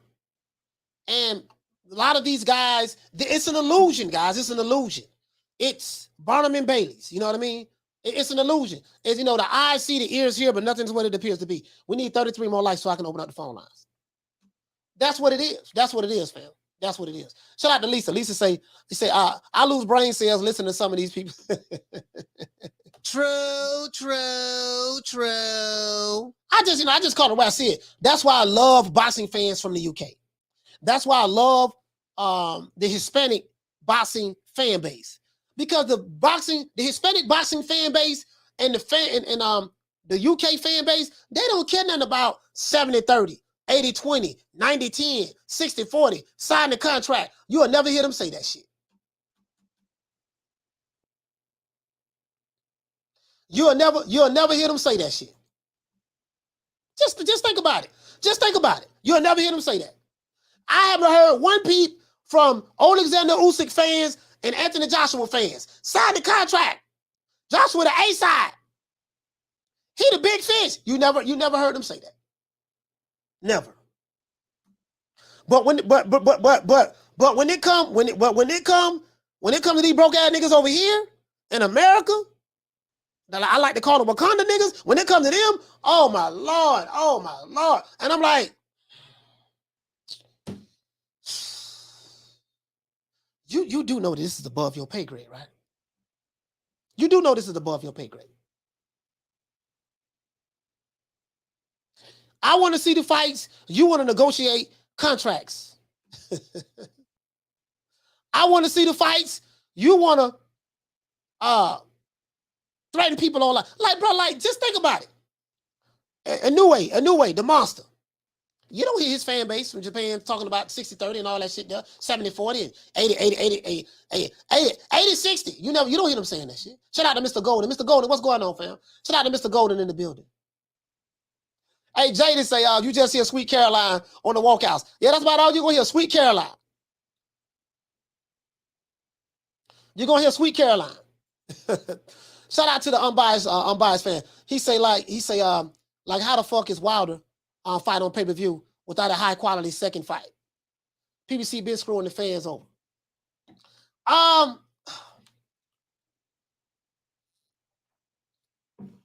Most of that money is going to go to Wilder, of course, because he's you know what I mean? Most of that money is going to go to Wilder, so I don't know. I get exactly what you're saying, unbiased fan. You want to see a good fight card. You know what? It might be a good fight card. I don't know. Cause I'm going to tell you something, fam. Them dudes will be fighting on those undercards. When the majority of the money is going to the top guy, they only making like $1,500, dog. I'm not bullshitting, dog. They're making like $1,500 on these undercards. $3,000 on these undercards. I'm not lying, dog. I'm dead ass serious. Jaime Rivera, what'd you say? He said Latinos show up at the fights, coach. All I'm saying is you only hear that with certain communities online. That's it. You only hear that with certain communities online. That's all I'm saying. And it's I'm like, damn. I was sitting there thinking, I said, you know what? I never heard Oleksandr Usyk fans say that. Lomachenko, let's see who Lomachenko fixing to fight. I'm hearing who Lomachenko fixing to fight. Hold on. They say he's back, right? This him right here. This is on Top Rank. I don't know all the rights materials for educational purposes only. Mike Williams. So he's back, right? That's day one. That's day one. That's day one. But guess what, though? What you're not going to hear from Lomachenko? You don't hear nothing about none of that. Dude just want to fight. Just pay me some good money. Give me $2 million, $1.5 million, $2 million. Pay me some good money, man. Bob, man, I'm good. I want to beat this dude. And I'm hearing that he wants to fight Devin Haney. I want to see that fight bad in the Hall Needs slot. I don't know if Devin Haney, after he fights George Kambosos, if he can beat him again, I don't know if he's going to be available at 135. You get what I'm saying? So he may just end up moving up after he fight. You know what I mean? And finish that and finish his contract out with Top Rank at 140. Who knows? Who knows? I don't know. Right? But you get what I'm saying? Like certain boxing fan bases, you never hear that, but you hear it on Black Twitter and Black YouTube. You hear it on Black Twitter and Black YouTube. Ecuador. He said, Wakanda forever, coach. Yes, sir, Wakanda forever. True. He said nobody beats Loma at 135. Loma has been beaten at 135. You forgot? Teofimo Lopez beat him already, fam. Shout out to the boxing scientist. He said the advantages never buy the fights, but they always bringing up money, bro. It's the boxing scientist. It's the craziest thing I've ever seen in my life, dog. It's the craziest thing I've ever seen in my life. What you say, Andre? You say, coach, do you think Robert Garcia will make a difference in the Anthony Joshua Usyk fight? Absolutely. I think very highly of Robert Garcia. I'm gonna tell you another trainer that would have did a good job with Joshua as well. Derrick James. I got Derrick James as being fighter trainer of the year so far. Spence fought, became unified champion. He got 3 belts, and then Jamel Charlo became undisputed this year. So he had my vote. He had my vote right now. But yeah, Derrick James. Cause I think the way Derrick James teaches and the way Robert Garcia teaches, they have a way of getting inside their fighters' heads and they're able to get their fighters to listen to them. Man, listen, man, this is what he's doing. Like, listen to how Derrick James worked the corner. Listen to how Robert Garcia worked the corner. I think that now, yeah, a couple of Robert Garcia fighters have lost. I will say that, but he got what 14 world champions. But it's all about getting into your fighter's head and getting your fighter to believe in you. You get what I'm saying? So yeah, I think shit. I guess what? Hey, check this out. Shit, he can't do no worse than what Rob McCracken did. True. I like Robert Garcia. I really like Robert Garcia. Shout out to SP the Ghost. Hey, okay. Dropping that half a bam dub on your boy. Hey, Leroy. Super chat received. Playtime's over, boy. He said, shout out my brother Brandon Dotson and Bless 365 for running people off the block. She did it first. Down from the bar, there's a platform stage. People pimping, sharp as razor blades. You say, Coach, you say black fighters should embrace the Mexican fan base. Works for Triple G. No, I think what it is, I think what the people are sick of, Kefren, is they're sick of the politics online. You know, I think the people are sick of, like, again, I say, bro, y'all know I ain't lying. I can prove it to you. I can go to any Wakanda Forever Twitter channel. I can go to any Wakanda Forever YouTube channel, and I can give you countless examples in the comment section. True. If I go to a UK channel that promotes UK fan base that talk about their UK fighters, you will very seldom hear anything about. They did get out of hand with Tyson Fury and Dillian White. Dillian White should take the $5 million and all that stuff there. They did get out of hand with that. That was the Tyson Fury fan base. They did get out of hand with that. Dillian White and Tyson Fury fan base, they did go at it. I'm not gonna lie, I gotta be real. I gotta be real with that. Right? They did get out of hand with that. But outside of that, you never hear anything about that. Never. Like, they have professional managers and promoters over here. It is what it is. Shout out to Anna Lee. Anna Lee, what's going on, sis? Shout out to Anna Lee. Shout out to my sister Anna Lee. You get what I'm saying, though? So that's what it is. He say Boots is on Showtime. Yeah, you know what? Wicked Eddie, Boots has a network deal with Showtime. But guess what? Don't nobody know who Boots is. Shout out to, we need 10 more likes for me to open up the phone line. Boots has a network deal on Showtime. He can walk down the street right now. Won't nobody know who he is. True. They know who he is in Philly, probably. He probably can go to he could probably walk in Pennsylvania. He could probably walk anywhere outside of Philadelphia. If he go to Pittsburgh, they probably don't even know who he is. You get what I'm saying? That's Boots. Very, very talented fighter. The fans, his fan base, he ain't really got no fans. Boots don't really have no fans. Don't really have no fans. And he needs an opportunity to fight one of the top guys in order to bring notoriety to him.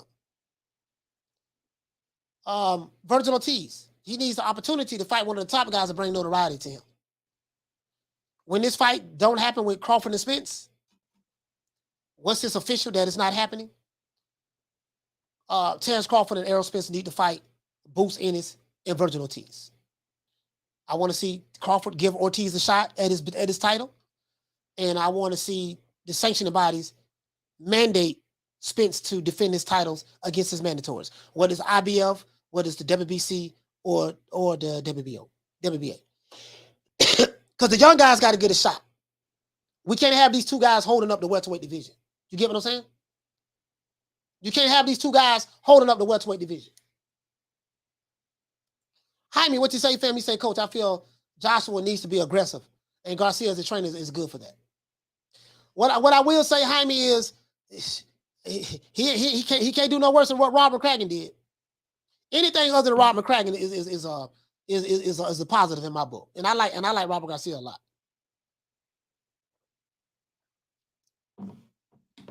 That's all I'm saying. Shit. He can't do no worse, right? He lost 8-4 last time, so he can't do no worse. Can't do no worse, fam. Can't do no worse. That's all I'm saying. Shout out to Godbody. What you say, fam? He say, hey, Coach. He said back then, if you had 5 dogs in one weight class, Would they all have fans? Yeah, all of them will have fans. Because back then they wanted to see what made these fighters have fans was the fact that they put on a good show. They showed that they had heart and they was willing to get in the ring and fight. And now it's just different. You know what I'm saying? Now it's different. Now it's different. You got people like you say he will once he bought Keith Thurman upside the dome. Yeah, Keith Thurman, Keith Thurman, and he from the Bay Area like me. Keith Thurman, I want $10 million to fight Boots. I want $10 million to fight Crawford, but then you'll fight Mario Barrios for $1.5 million. True. How you want $10 million to fight Boots? Yeah, you want $10 million to fight Crawford, but you'll settle for $1.5 million to fight Mario Barrios. If you want $10 million, you want $10 million, right? So I have to call Keith Thurman out on that shit. He's from Florida, FLA boy, but he full of shit. Keith Thurman full of shit. I'm just being honest with you. What you say? You say it was smoke everywhere. Yeah, it was smoke everywhere. What you say, fam? You say old George Foreman versus Holyfield on ESPN Plus has convinced me AJ can't emulate George Foreman to have a winning shot. I don't get what you're saying. You say watching George Foreman versus Evander Holyfield. George Foreman, that was 40-something years old, really, really big. That has convinced you that AJ can't emulate George Foreman to have a winning shot. I don't know about him emulating George Foreman. I think you got to do what you got to do in order to get the job done. I never heard anybody saying that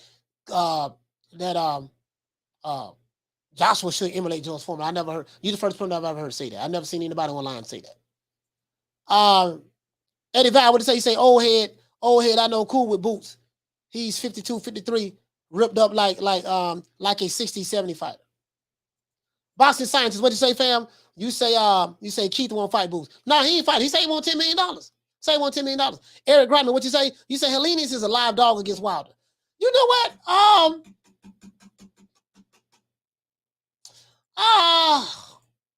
You know what?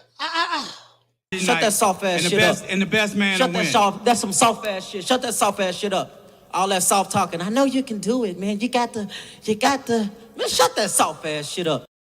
Robert Helenius. Let's look at her.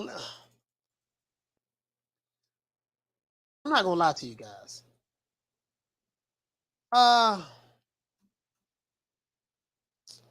Robert Helenius, right? Oh yeah. He put them paws on Adam Kalnaki. He beat Adam Kalnaki twice. Y'all remember Robert Helenius? Yeah. Nah. Why they gonna put this dude to sleep? Why they gonna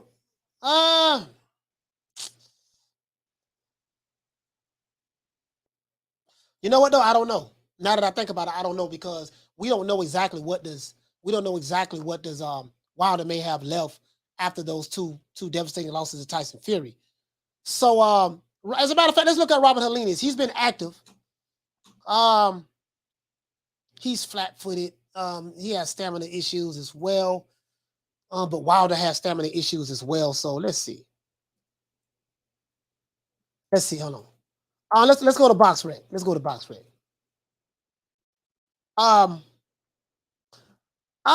You know what? Let me Robert Helenius. Let's see. How to spell his goddamn name? Helenius. Okay. Helenius. All right. I don't know, fam. I don't know. I kind of think Wilder got this one. Phone lines open 530-494-9636. 530-494-9636. I don't know, fam. I don't know. Phone lines is open down right here. Phone lines is right there, right? 530-494-9636. I don't know, fam. Let me see.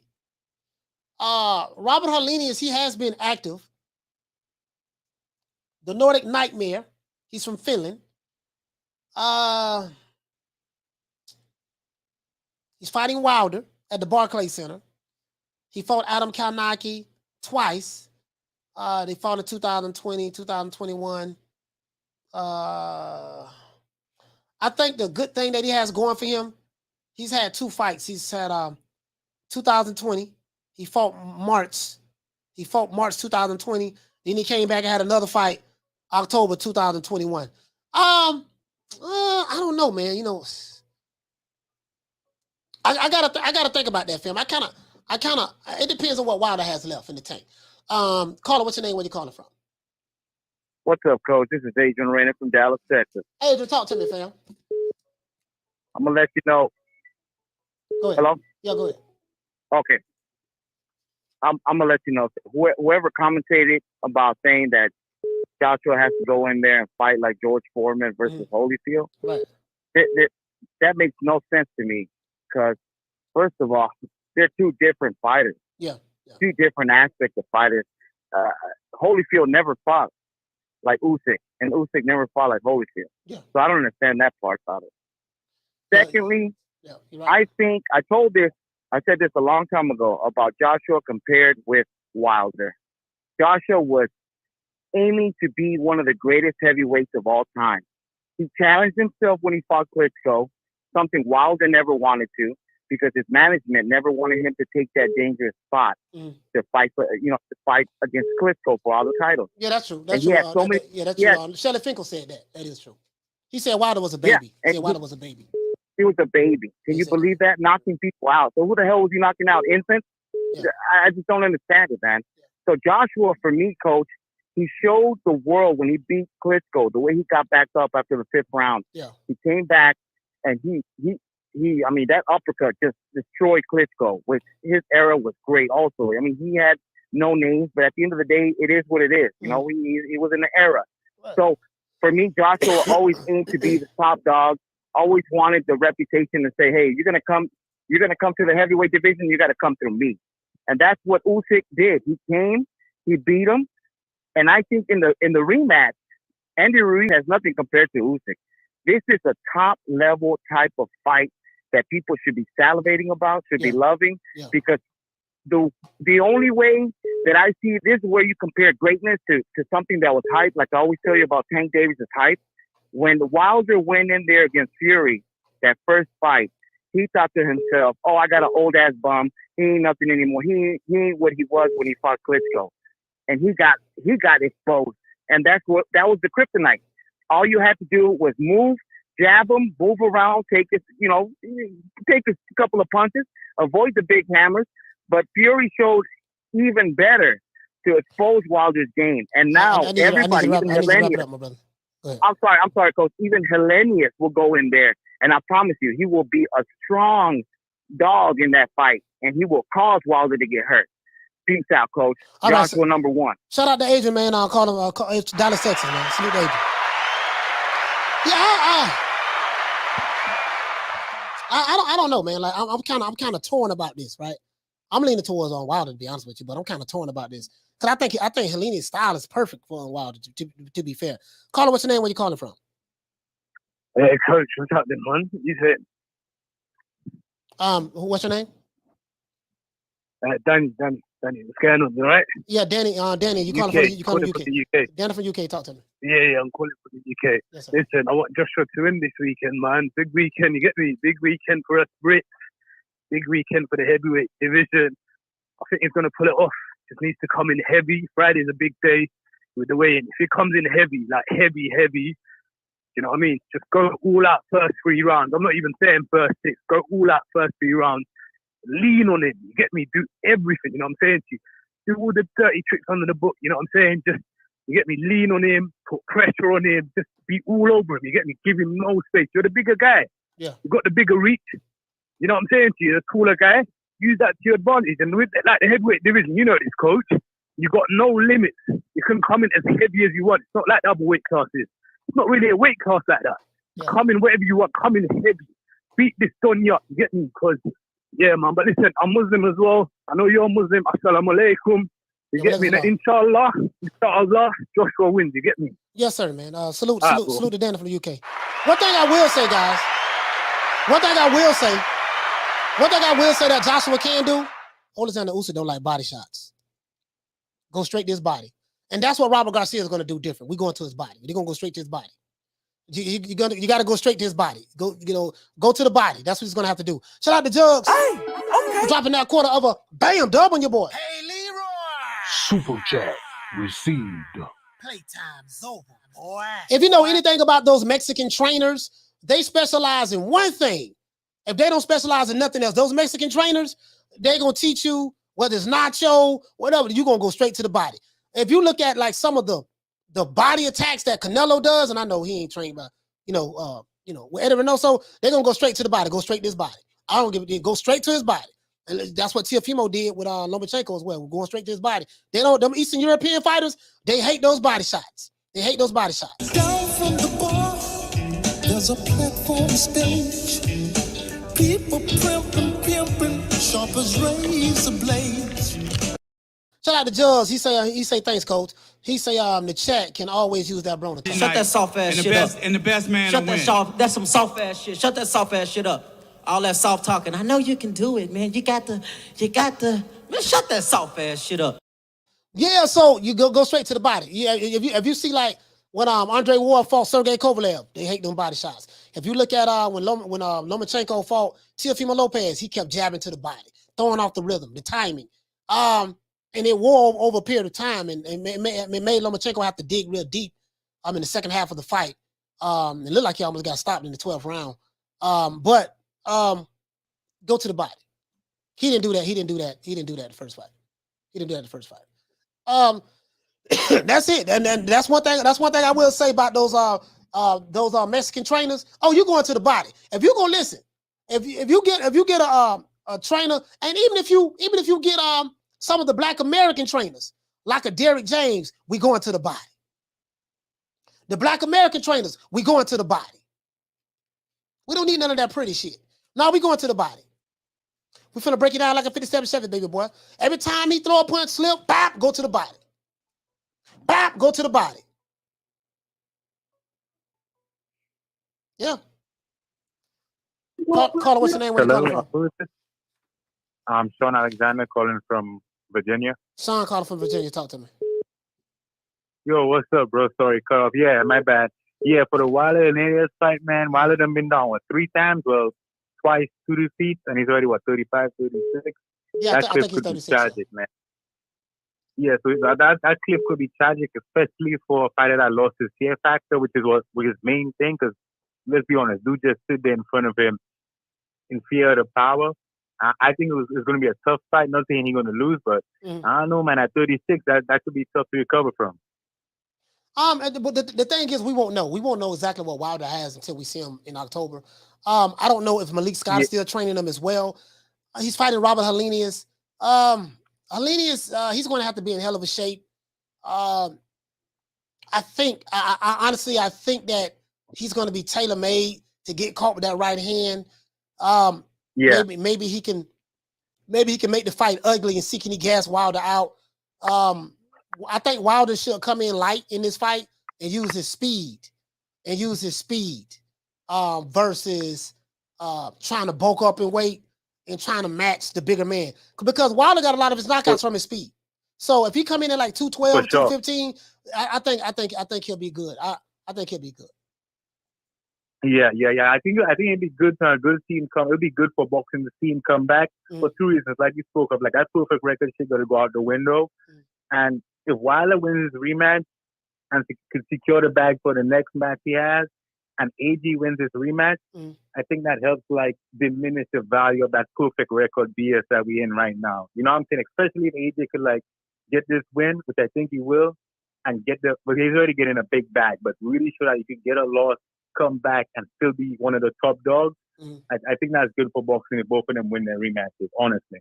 Yeah, man. Hey, man, salute to Sean, man. Thank you so much for calling from Virginia. Salute to you, fam. All right, bro. Bless you. Yes, sir. Yeah, man. You know, so we won't know. We won't know until we actually see how he looks. I'm looking at Robert Helenius right now, guys. You know, when he fought Kalnaki, I saw him get tired in this fight, but Kalnaki was just coming straight in with his head. I see Kalnaki just pushing punches. I see Kalnaki just Not Kalnaki. Sorry about that. Helenius. Yeah. Yeah. And then now he leaning on. Yeah. Wilder gonna knock him out. Now it's interesting to see. I will say this. It's interesting to see if Wilder gasses out in like the third round and Robert Helenius gasses out around that time.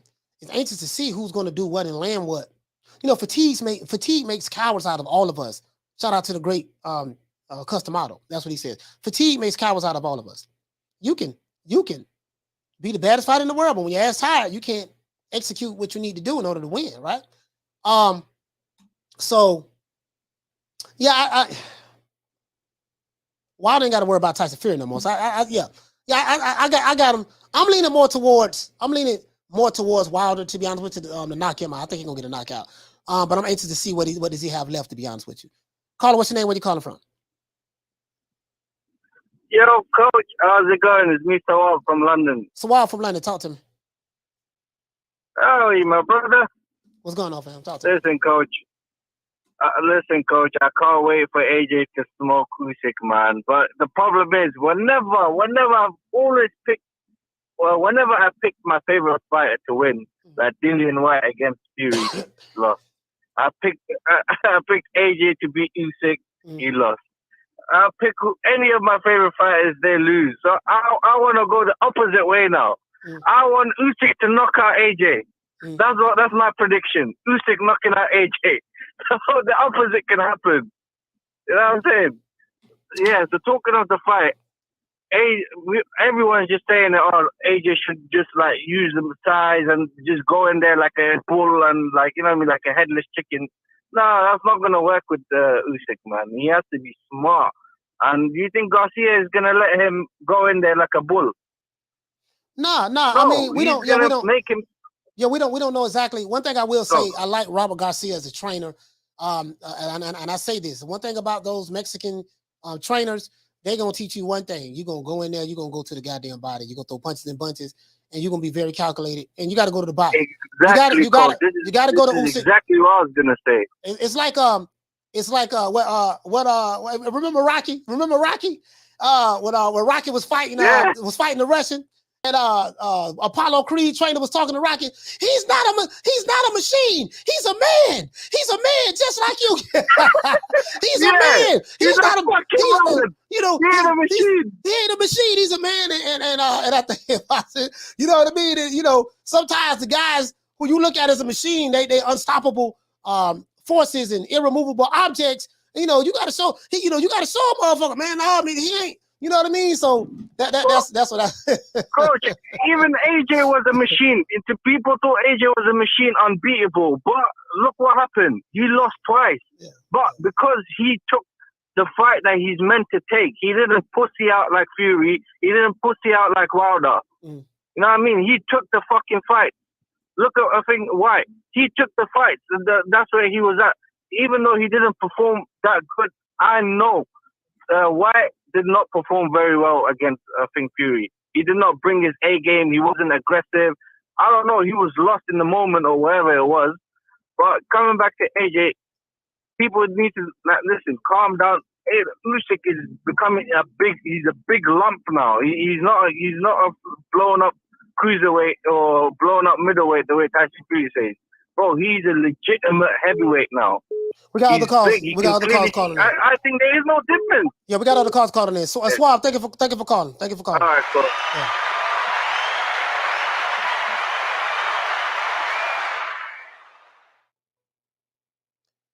Caller, what's your name? Where you calling from? What up, Coach? This is Bugger Ray. Nah, this is Drew, though. We out here in LA, Coach. Drew, what's going on, fam? Talk to me. You know what everybody's missing in this, Coach? Everybody's saying AJ got to do this. Robert Garcia's going to let him do that. The fight's going to be won in the first round again, Coach, because AJ trying to implement his new game plan, he's going to have to realize every time he gets hit by Usyk, he has to reset and then start over again. So we're going to be able to see if he can continue to do that, then he has a shot. But if he reverts back every time Usyk catches him with a solid shot, it's going to be the same fight all over again. You know what I mean, Coach? Because he's only been with Robert Garcia so long that you could, for the first couple, like with Wilder and Fury. Remember Wilder stuck to the game plan, going to Fury's body after a while, the first couple rounds, and then the first good shot Fury landed with him, he reverted back to the old style. Yeah. What do you think, Coach? Again, we don't know. We don't know. Like, I understand what you're saying because we're looking at several different possibilities. Maybe I think AJ understands how he lost the first fight. He lost the first fight because he was trying to box a boxer, and that guy's is a superior boxer. So he's going to have to go to his body. Got to go to Oleksandr Usyk's body. Those Eastern European fighters, they hate body shots. They hate it with a passion. And he's just going to have to. I'm anxious to see the type of game plan that Robert Garcia comes with, and I want to see will AJ stick to the game plan. And we don't know. That's what makes this fight so intriguing. What I do know is the odds are very, very slim for both fighters. I think Usyk is favored by like minus 200 or something like that. So we won't know until we see Saturday. Of course, Usyk is the favorite. You know, he's looked upon as a superior fighter, as he should be. He beat Joshua already, as he should be. But you know, I'm just anxious to see. We'll see. This is a huge fight, Coach. Michael Buffer's over there. I got the goosebumps. This is what heavyweight boxing is all about, where you still don't know. Well, we could possibly get a trilogy out of it. These are the fights you want. These are the fights that are good for boxing.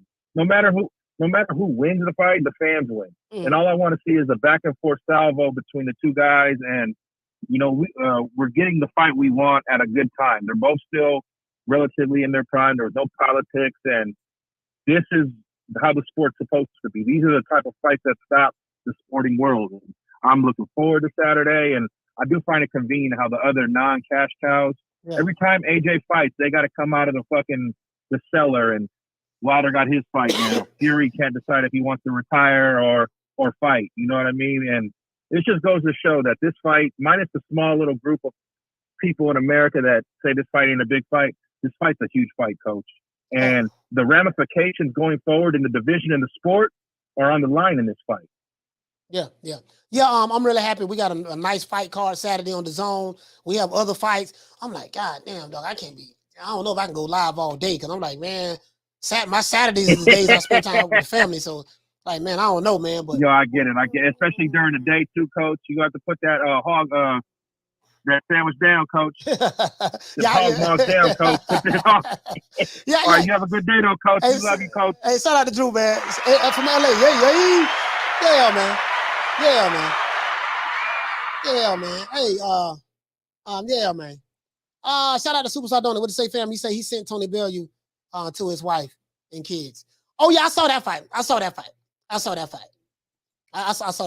That's gonna be, again, that's gonna be a good fight. As I said before, guys, it's simple for me.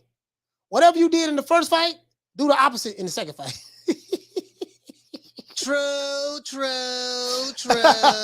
Whatever you did in the first fight, do the opposite in the second fight. Because that first game plan didn't work. You know what I mean? But I'm anxious to see. Body shots, boy. Hey, body shots. That's all I'm gonna say. Body shots. Hooks to the body. Slip, bop. Don't even think about it. Slip, bop. Body shots. That's it. Body shots. Body shots gonna break any goddamn man. I don't give a damn. I don't give a fuck who it is. Caller, what's your name? Where you calling from? My name is Tommy, calling from Brooklyn, New York. Tommy from Brooklyn. Talk to me. Salute, Coach. Just a few points on this AJ fight. I'm a sucker for underdogs, so I'm always trying to think of how we can win. One thing seen in that fight is that when, I think rounds 5 through 8, when AJ was coming forward and landing, the one thing Usyk can't do, like Lomachenko's fight going backwards, he don't like getting hit. Another thing I see, Usyk coming in 20 pounds heavier, AJ's looking lighter. That's going to have a negative effect on one, a positive effect on the other stamina. And I feel like AJ just got to be able to stay on top of him for 8 rounds. Be the big man for 8 rounds. That's it, man. Yeah. I mean, I don't know if you feel the same. I'm anxious to see exactly what the game plan that they're going to have. We know what didn't work. Like Boss Dog, he's saying, Coach, AJ can't concentrate on the body because of the headshots. I totally disagree with that. Why he can't concentrate on the body? He still can come with concentrate on the body.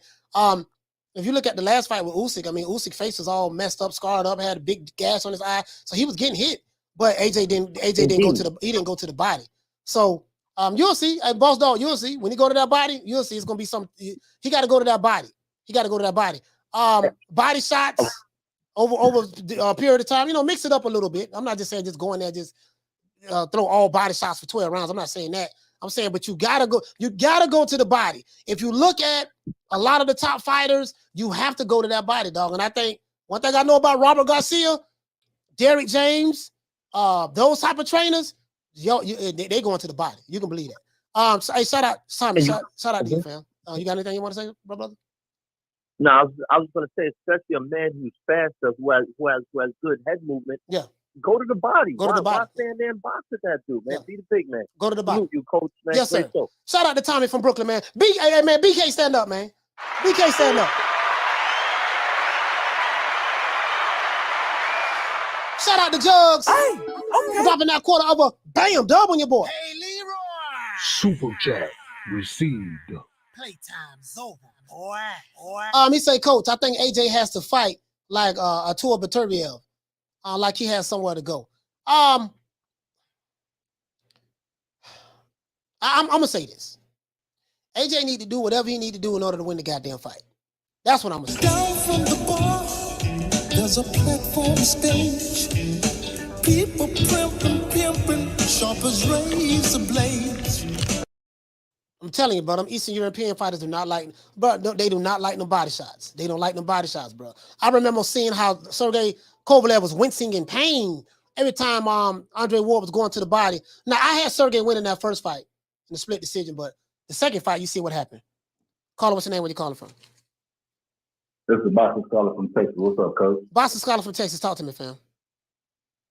Yeah, Coach, I think AJ is going to pull this one out by decision. Like what you said, I went back and watched that first fight, and AJ made it through like 3 body punches, and Usyk did not look comfortable. As a matter of fact, he backed up when he threw him. Yeah. If AJ can maintain that throughout the fight, I don't think he can stop Usyk.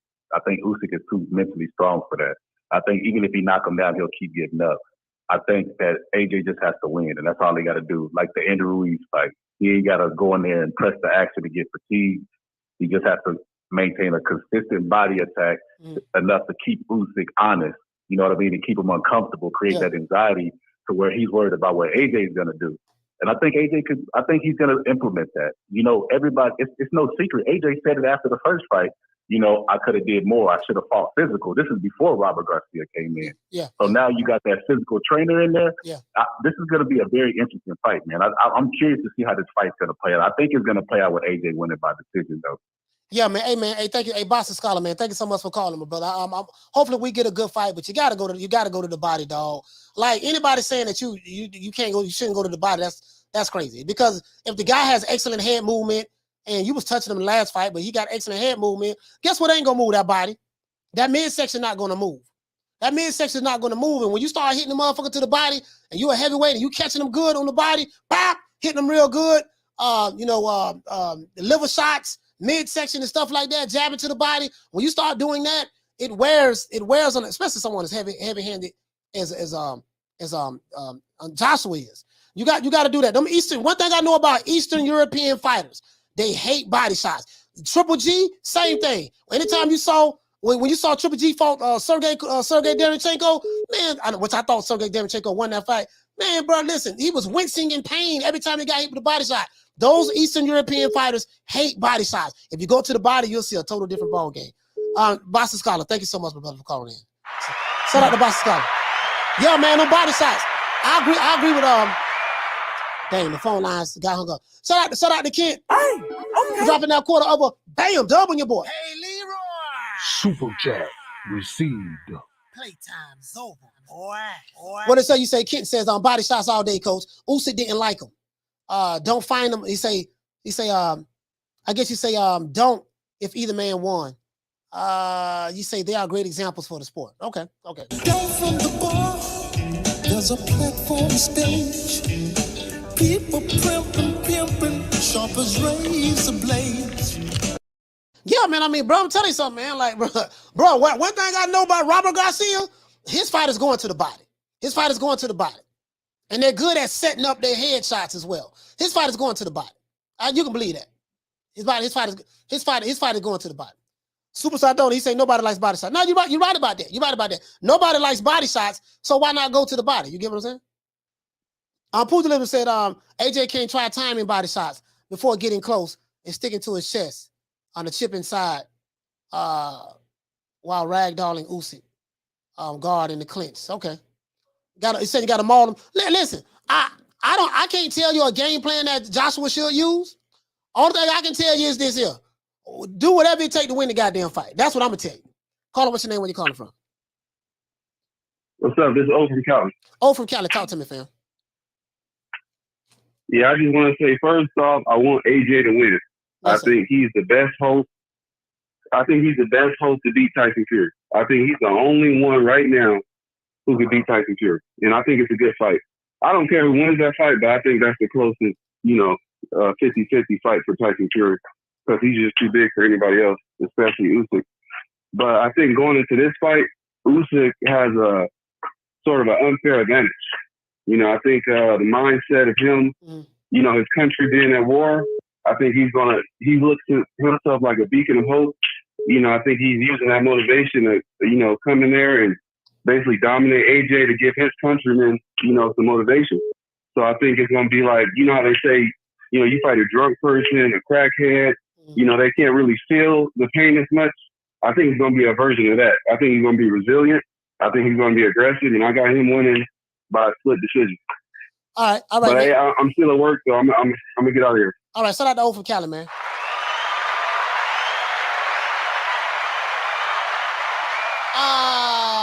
Let's see. What the hell going on in the chat? What y'all got going on in the chat?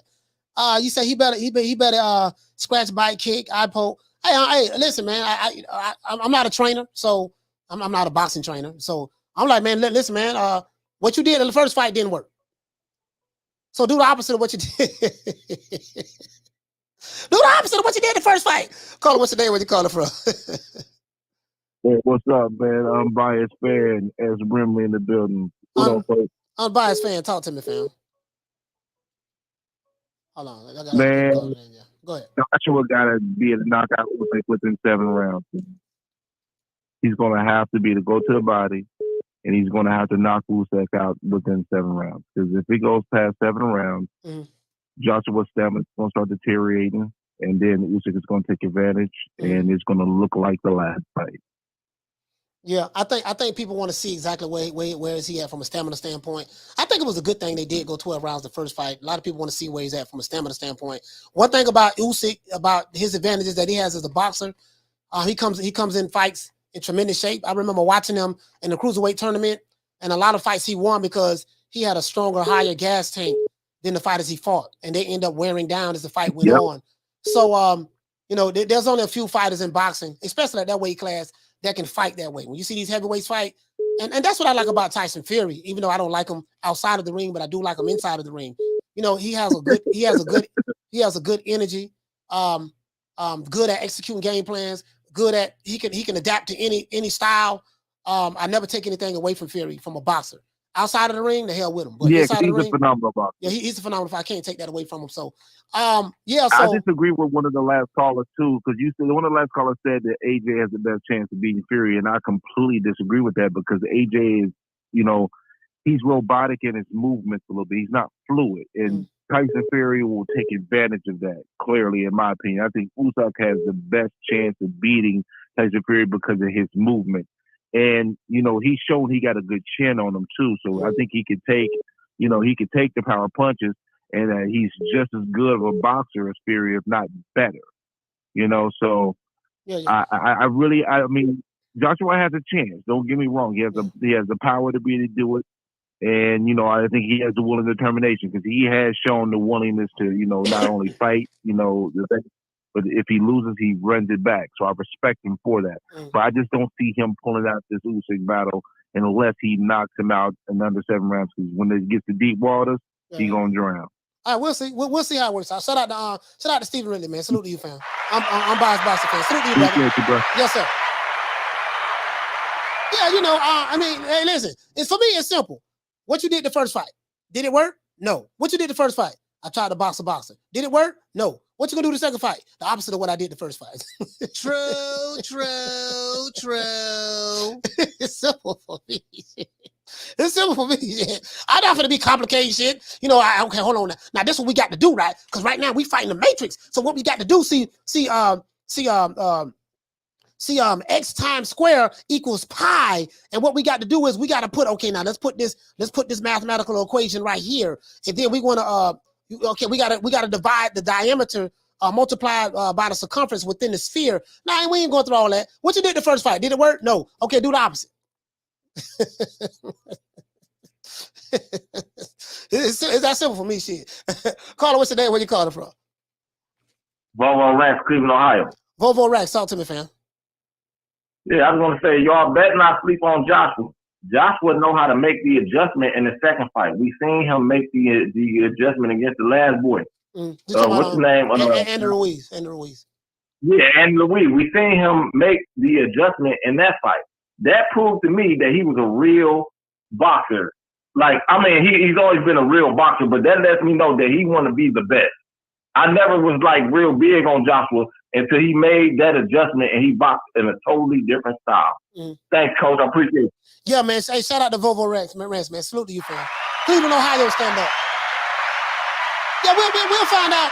We're gonna find out Saturday. Saturday, we're gonna find out if everybody's predictions is right. You know what I mean?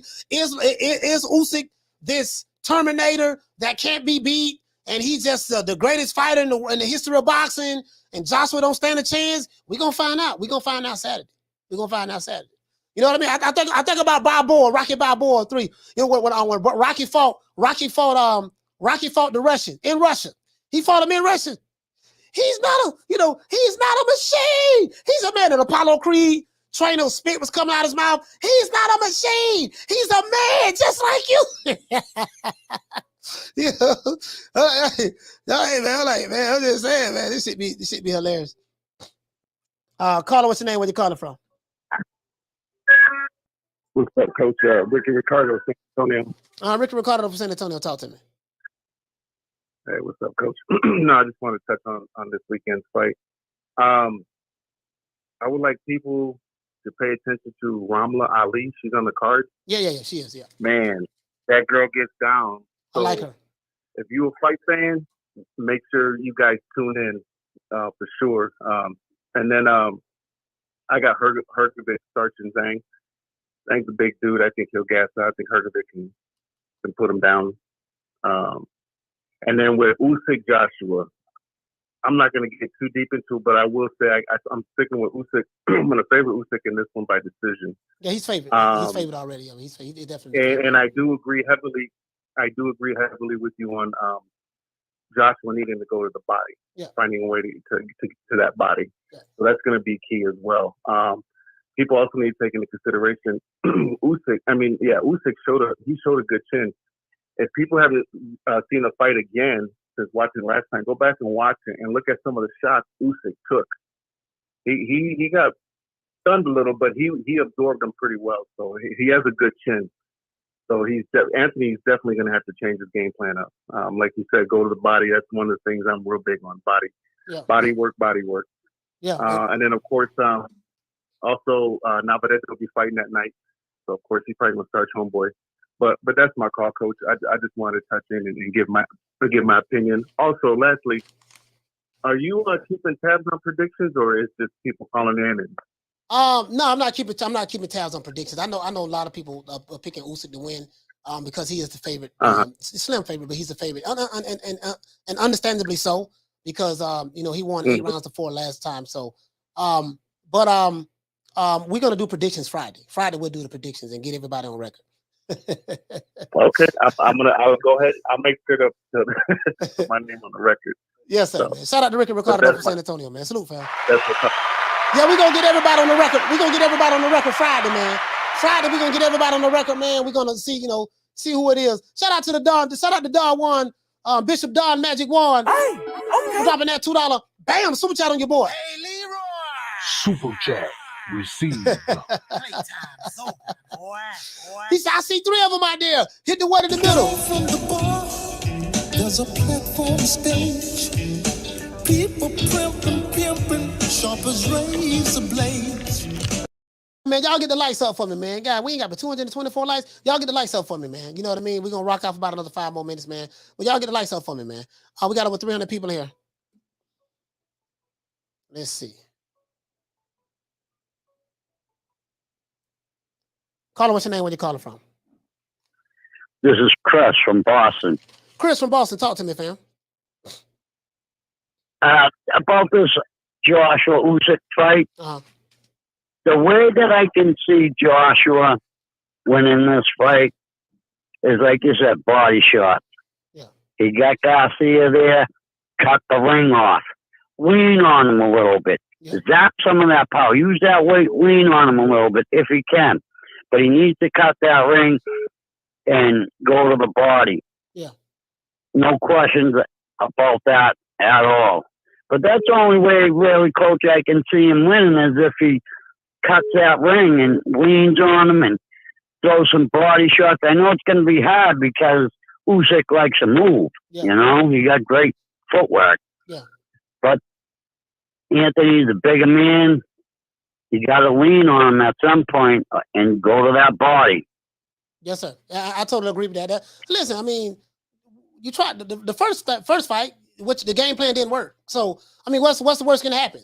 You know what I mean? You lost to this guy already. Exactly. The first game plan didn't work, so just do the opposite. It's not for me.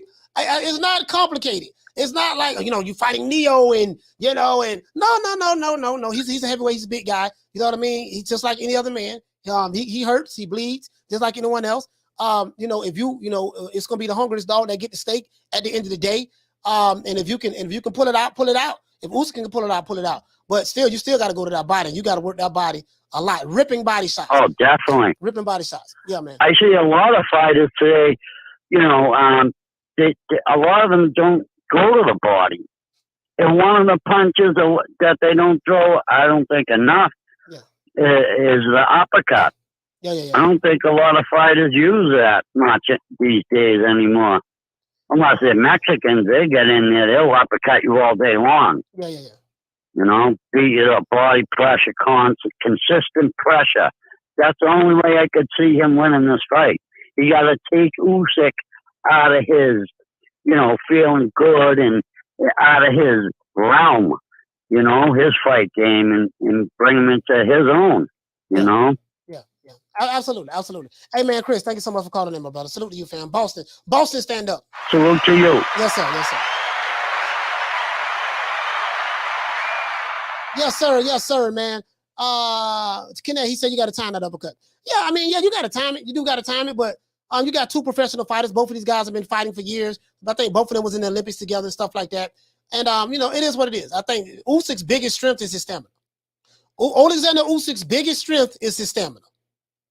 Period.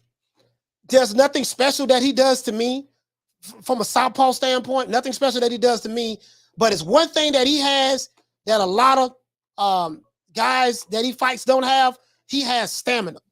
Hold on, guys. Let me blow my nose. Hold on.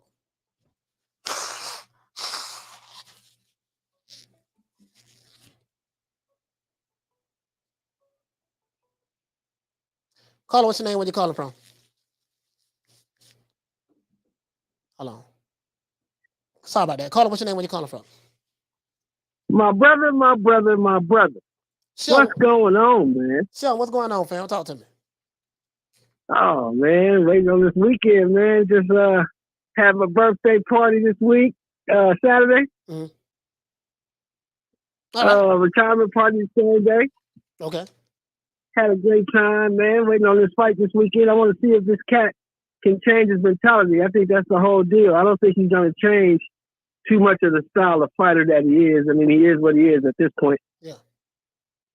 He just got to go in and not try to box this guy and bully this guy and beat this guy up. That's the only shot he got to win.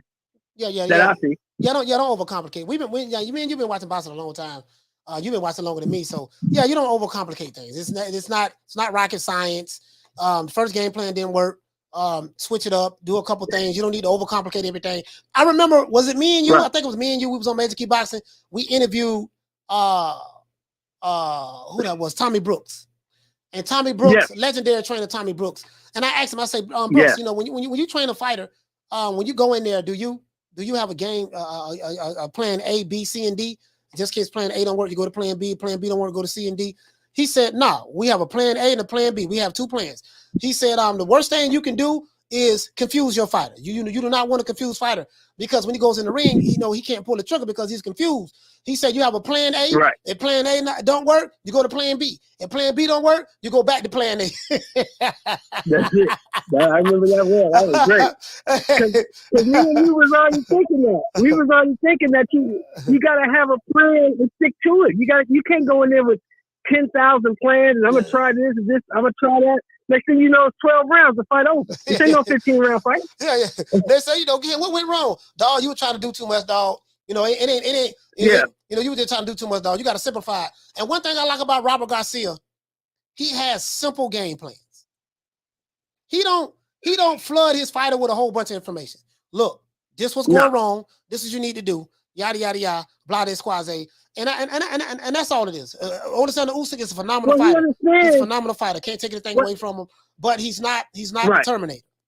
He's not right. He's not the android of Dragon Ball Z. Right? So. Exactly. And Garcia understands that, like most great trainers, it's like great coaches. You tailor your coaching or your training to what your fighter has. Yeah. His fighter has size, strength, and he should have a gas tank fucking with Robert Garcia. That's what you use. Your size, impose your size, use your attributes, your reach, go in there and rush this dude, beat on this dude, push him around, bully him, and try to get him out of there, because boxing with him doesn't work. You cannot box with a guy who moves like that. He moves too good. And one thing you do know about boxing, when you have somebody that's a good mover, what do you do? How do you slow him down? Go to the body. Go to the body. Body punches. Go to the body. Go to the body. Yeah. Them good. Beat that body up. Them good. Hey, them good twinkle toe ass fighters in the ring. Oh, he looks so beautiful. Look at the way he's moving in the ring. He looks like a ballerina. Now you stop all that ballerina shit. Go to this body. Body punches. That's how you stop all that shit. Ask Joe Frazier, coach. Ask Joe Frazier. What did he do? Went to the body. Joe Frazier slowed his ass down. Hey, happy birthday, Shelton, man. Slow his ass down. Hey, salute to you, my brother, man. Happy birthday, fam. I appreciate that, man. Happy birthday. Thank you, brother. Thank you, brother. I'll talk to you soon, huh? Yes, sir. Yeah. So, shout out to my brother, Shelton Moore, man. Yeah, man. Right. Yes, sir. Yeah, man. Go to the body, man. You know. Shit, it ain't, you know, look, man, that last shit you tried didn't work, so you feel me? Yeah, man, let's give everybody a round of applause. Phone lines is over, man. It's over. Phone lines is over, man. It is what it is, man. We're gonna go ahead and give everybody a shout out. You know how we do it over here, man. You know how we do it over here, man. We make it do what it do. We give everybody a shout out. You're begging me not to leave you, and I refuse to let you go. Thank you, man. Shout out to Dean West. Shout out to my sister Bless 365. Shout out to Frank Forbes. Shout out to Big Hawk from Maryland. Shout out to Boss Dog. Salute, Boss Dog. Shout out to El Lobo. What's happening? Shout out to Stephen Bateman. Shout out to Mr. Golden. Shout out to Stephen Ridley as well, who called in. Shout out to Eric Grimey. Shout out to Swift 718. Shout out to Martin King Boxing. Shout out to S. Kimani. Shout out to Sabrina Lee. Shout out to Major Key Boxing. Shout out to J Doc. Shout out to the one, Mr. Ham. Shout out to Old Daddy Boxing. It's so daddy. Shout out to BG from the Hot Boys. Shout out to Oscar. What's happening? Shout out to Get Touched Up Boxing. Keep touching them up, baby boy. Shout out to Javon Soto. Shout out to BWG. What's happening, bro? Shout out to Karma Serene. Shout out to my brother Damian Bennett from B-More. Shout out to Mark Nash from the ATL. Shout out to BWON. What's happening? Shout out to Lady Shay. Done them season. They're done. Shout out to Don Juan. Shout out to Bishop Don Magic Juan. Shout out to Bernard Burton. Shout out to LaShawn. What's going on, fam? Shout out to Al Money, always getting money. Shout out to Frank the Tank with the big bank. Shout out to Ricky Ricardo. Shout out to Big Will. What's going on, Will? Shout out to Knockdown 305. Shout out to Manny G. What's happening? Shout out to Boxing Nerd 101. Shout out to Candy Slim. What's happening? Shout out to Drummond for Life. Shout out to Doug Right Side. Shout out to Deborah Booker from Cleveland, Ohio. Shout out to Manny 209. Shout out to Agent Big 30. Shout out to MFB. Shout out to Bush the Can Man, Cassidy. Shout out to Troy Graham for B More. Shout out to AV Sounds. Shout out to Kathy W. Shout out to Ricky Ricardo. Shout out to Miguel. Shout out to Him to There. Shout out to my brother True Good 402, man. Salute to you, fam. Shout out to Hell Hero Elite. Salute, cuzzo. Shout out to Jay Rodriguez. What's happening? Shout out to Folo Bard. Shout out to Philo 58. Shout out to Rob Boy Fresh. What up, Slim? Shout out to my homeboy Jay, man. Jerome. Shout out to Jerome in the house. Shout out to Dantes from Tampa Bay. Shout out to Chicarelli. What's from LA? What's up, baby? Yeah. Shout out to Lil Green Eyes P. Shout out to Charlo. Shout out to my main man Bruce Gas in the building. Shout out to Ahmed. Shout out to Knockdown 305. Shout out to Thomas Jones. Shout out to Fisty on the Fights. Keep on fighting, sis. Shout out to my sister, man, Miss Fit. Shout out to my brother Retro Boston and Documentaries. Shout out to School of X-Man.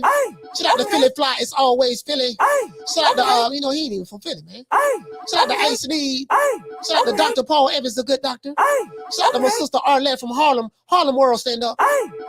Shout out to my sister from Newark, New Jersey, Lisa Bales. Shout out to Smith & West, Detroit versus everybody. Shout out to Bush the Can Man, Cassidy. Oh yeah, and shout out to my main man, Punch Perfect Boxing. Salute to you, fam. Who else we got in the building, man? I want to get other people in the chat. Shout out to Kane. Shout out to Dragon Leg. What's going on, fam? Shout out to Mr. Golden. Let's see what we got. Man. Shout out to Eric Gutierrez. Salute to Paul CX. Let's get the phone calls. Let's get everybody who called in. Shout out to Adrian from Dallas. Shout out to Danny from the UK. Shout out to Sean from Virginia. Shout out to Sawab from London. Shout out to Drew from LA. Yay. Shout out to Tommy from Brooklyn. Shout out to the Boston Scholar from Texas, man. Texas stand up. Everything big in Texas. Shout out to O from Cali. Shout out to Unbiased Boxing fan, man.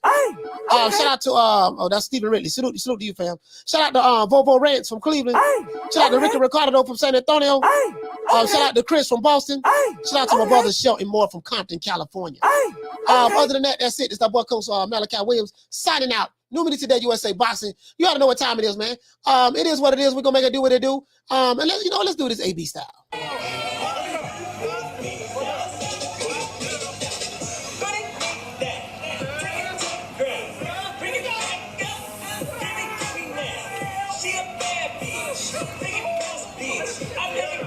Turn around.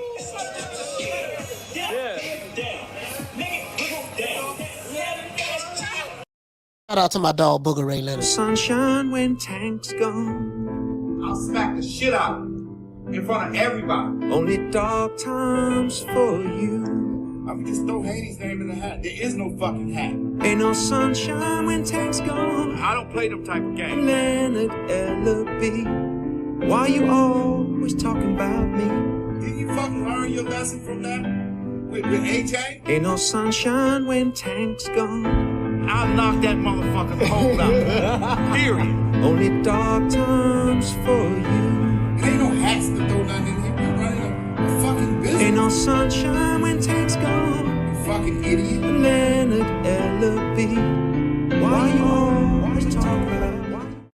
Sir, man. Yes, sir, man. It is what it is. We're gonna make it do what it do, man. We out of here. See you guys tomorrow, 3 o'clock Eastern Standard Time. You know my motto. Don't meet me there, beat me there. And it is what it is, man. Peace. Man, I'm out of here, bro. Let's go. Come on.